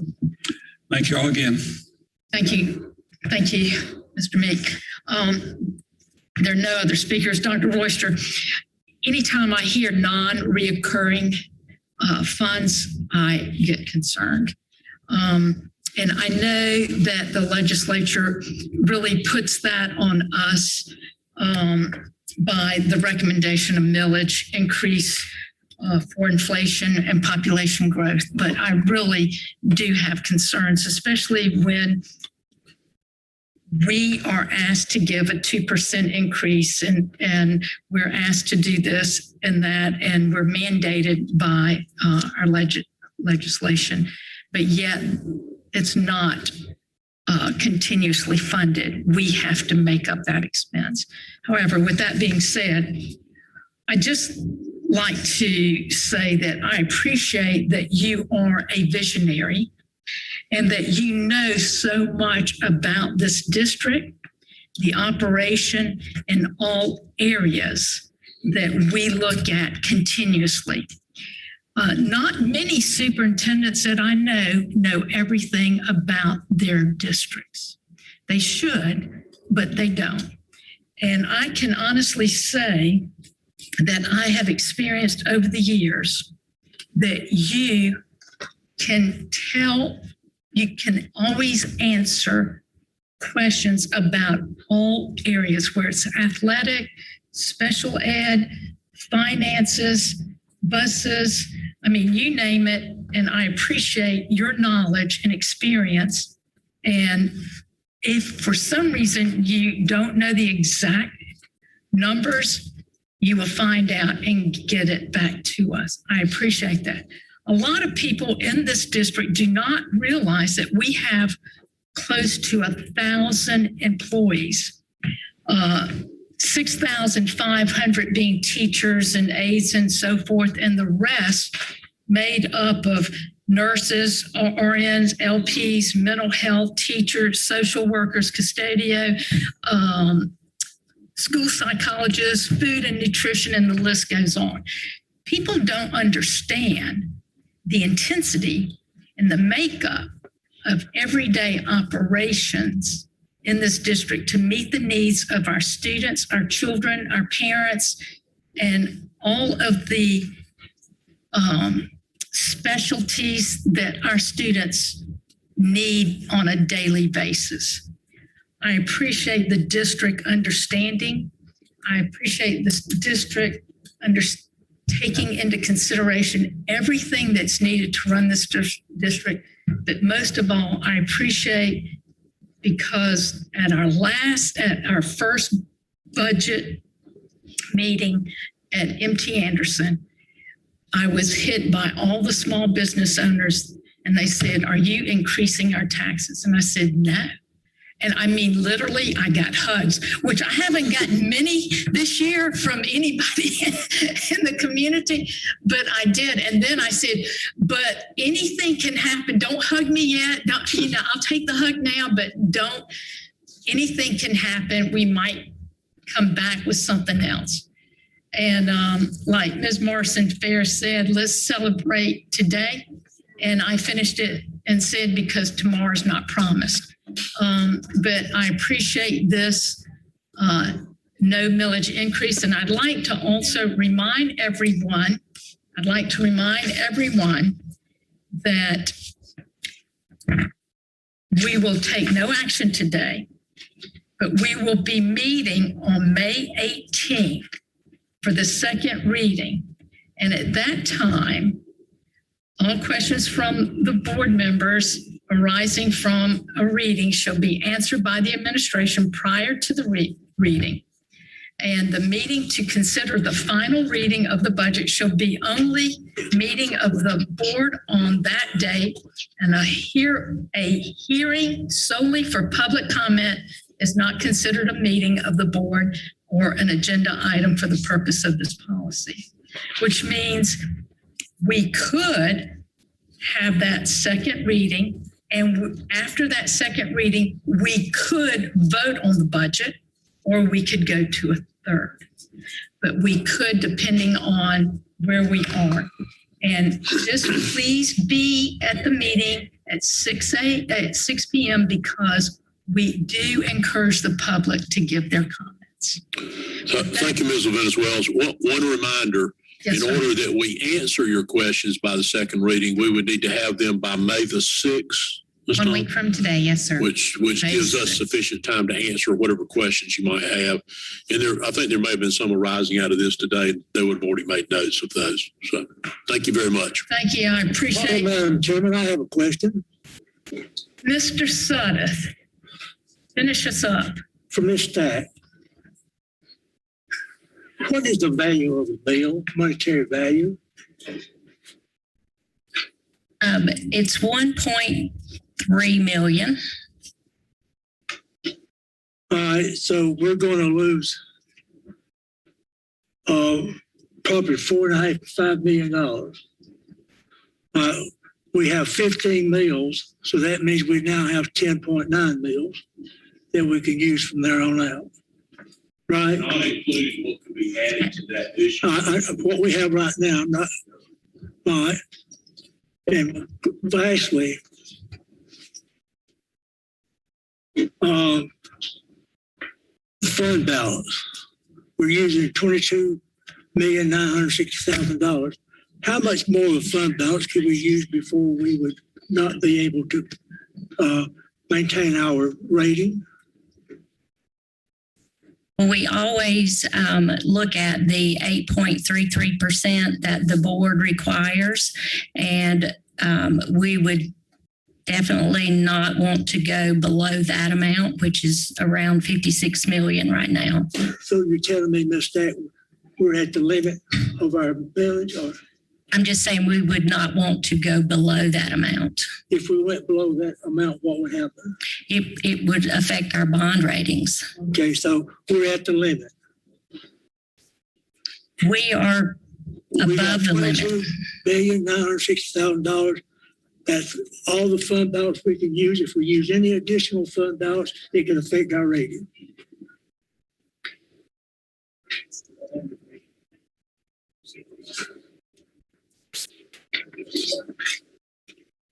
So if we start with 170 million and take the 22 million from it, we will be above the board required amount. Last year we used one $1,776,000. This year we're using $22,960,000. So we're taking $21,184,000 out of our fund balance. Yes, sir. You can look at it that way. Last year. But at the same time, we're not going to use any part of the millage that we have, and we're just going to lose that. But is that going to leave us at the limit of our fund balance we can use? We will be above our limit. Our fund balance will be above the board required amount. Don't we use that fund balance at certain times to pay our? The amount we recommend that you utilize leaves us well above any amount that we need for cash flow. Mm-hmm. I'm not looking at cash flow as much, Dr. Oyster, as I am about how much of the fund balance is there left to use should there need be. $150 million worth. I could take and usually add $150 million. If there's something I'm looking at through here between now and our next reading. So Dr. Roach says I've got $150 million to play with. I see. No, sir. Well, tell me what I got there. You've got $150 million remaining in fund balance. At this point, it would not be our recommendation that you go any further into that. It's there. But now remember, you're making a commitment for recurring expenditures with non-recurring funds. You may need to dip into that again next year. I'm just trying to understand how much of this balance do we have? You have $150-something million. You can't use the $150 million. How much of that $150 million could I use and not go over the rating that our district has? I can't answer that question for you. The rating agency would have to answer that. The answer I would give you is we would not recommend you going much further than what we've already gone, because you're going to have to use this over time to pay for what we're doing this year for some period of time, a yet undetermined period of time. You could spend a few million more dollars, but probably wouldn't. It's not what we would recommend at this point. If there's something I wanted to spend additional money on, since we're not going to take it out of our millage, then the only thing we got left to take it out of would be our fund balance. Sort of. Excuse me? Sort of. You have ESSER funding, that third round that we've not yet even discussed. But that doesn't really have anything to do with the general fund budget. Okay, so I sort of can seek additional money. Sir? I can sort of seek additional money. Should I find something that I would like to see us do, but I don't want to do it if we have to raise the millage, because we're going to put the sign out front says we're not going to raise the millage. Well, the more. So that means I'm trying to understand between the more you do, what I can spend or what money we might have available. The more you do, the bigger the hole you dig. The bigger the hole you dig, the greater the likelihood that you're going to have, number one, you're going to have a millage increase, which that's pretty likely. But you're increasing the amount that millage increase will have to be. That's why we've been very conservative in recommending to you the utilization of fund balance. Now, you certainly, with the votes necessary to do so, you can spend as much of that $150 million as this body wishes to spend. It would not be our recommendation that you spend significantly more than what we've already talked about. I'm not looking at the total amount that could be spent. I'm looking at an amount that I might take and say, I want us to do this, and where are you going to get the money from is what you're going to ask me. The only place to get the money from is fund balance. You say, no, I can't get out of the fund balance. Well, I say, well, I sort of want to take it out of the fund balance. Can I do that? Can you take money out? Yes, sir. You and 6 of your colleagues can take money out of fund balance. Okay. We just don't know how much. Take it all. But I would say that would not be the thing you need to do.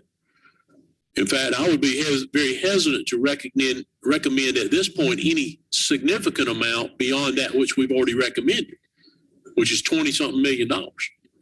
Just not satisfied with the salaries that we're paying certain people for certain things. And we've discussed that for 2 hours this morning on that. And whose salary in particular are you dissatisfied? I'm really not right now have what I specifically want, because I wanted to make sure of our fund balance and how usable that fund balance would be if I said, well, I would like for us to do this and take it out of the fund balance. What I understand you saying to me, Dr. Oster, not being confusing, it's just that, you know, we're really pretty much at the level that we are. We've taken out $21,184,000 more than we did last year. Yes, sir. I think that perhaps captures it exactly. We are not comfortable recommending to you to go much beyond what we've recommended to you. Okay. Thank you, ma'am. That's all I have. Yes, sir. Thank you, Mr. Sutter. Ms. Wells has a quick question. Also, Mr. Davies, did you find out how much the nurses make? Or did somebody find out how much the nurses make? Ms. Thomas has that. Yes. Much is it? It's $36,749. Okay, thank you. Go ahead. So, yeah, just a quick follow up to what Mr. Seth was asking. We know that we have, I think you said another $160 million coming. Is that what you said with relief funding? We've not yet been informed of the exact amount. Is that the ARPA? Did we get something out of that? That's that third round. I think they refer to it as American Recovery Act. Recovery Act, but in essence, it's CARES Act 3 or ESSER 3 or whatever. It is the largest of the three. We think, based on projections we've got from ASI, as to how much it should be, it could be in excess of it. So the thing we don't, in terms of our fund balance, the thing I was thinking we still don't know, and certainly because we don't know that amount, that would be correct. We may be able to grow our fund balance by figuring out what other expenses we have that we can reimburse ourselves from those funds. Yes. Right, correct? With journal entry for expenses that would be approved expenses, thereby taking it from funds with significant parameters for expense, around it to funds that have no parameters for expense. Yeah, okay. And then similarly, there's an infrastructure bill that's coming too that might. The numbers we've seen, I mean, this is very preliminary. Numbers we've seen that infrastructure bill, it was not very much, but that may change over time. But the number I originally saw, it was less than $100 million from the state for education. Okay, because it's focused on the economic development. That was a very early number, and you can imagine $100 million in the whole state. Yeah. Okay, but we may end up with more fund balance, even beyond what we think we have right now, as we're able to take advantage of moving. We're not closed out this year, which will add some of it. Okay, perfect. Thank you. Any other questions? Hearing none.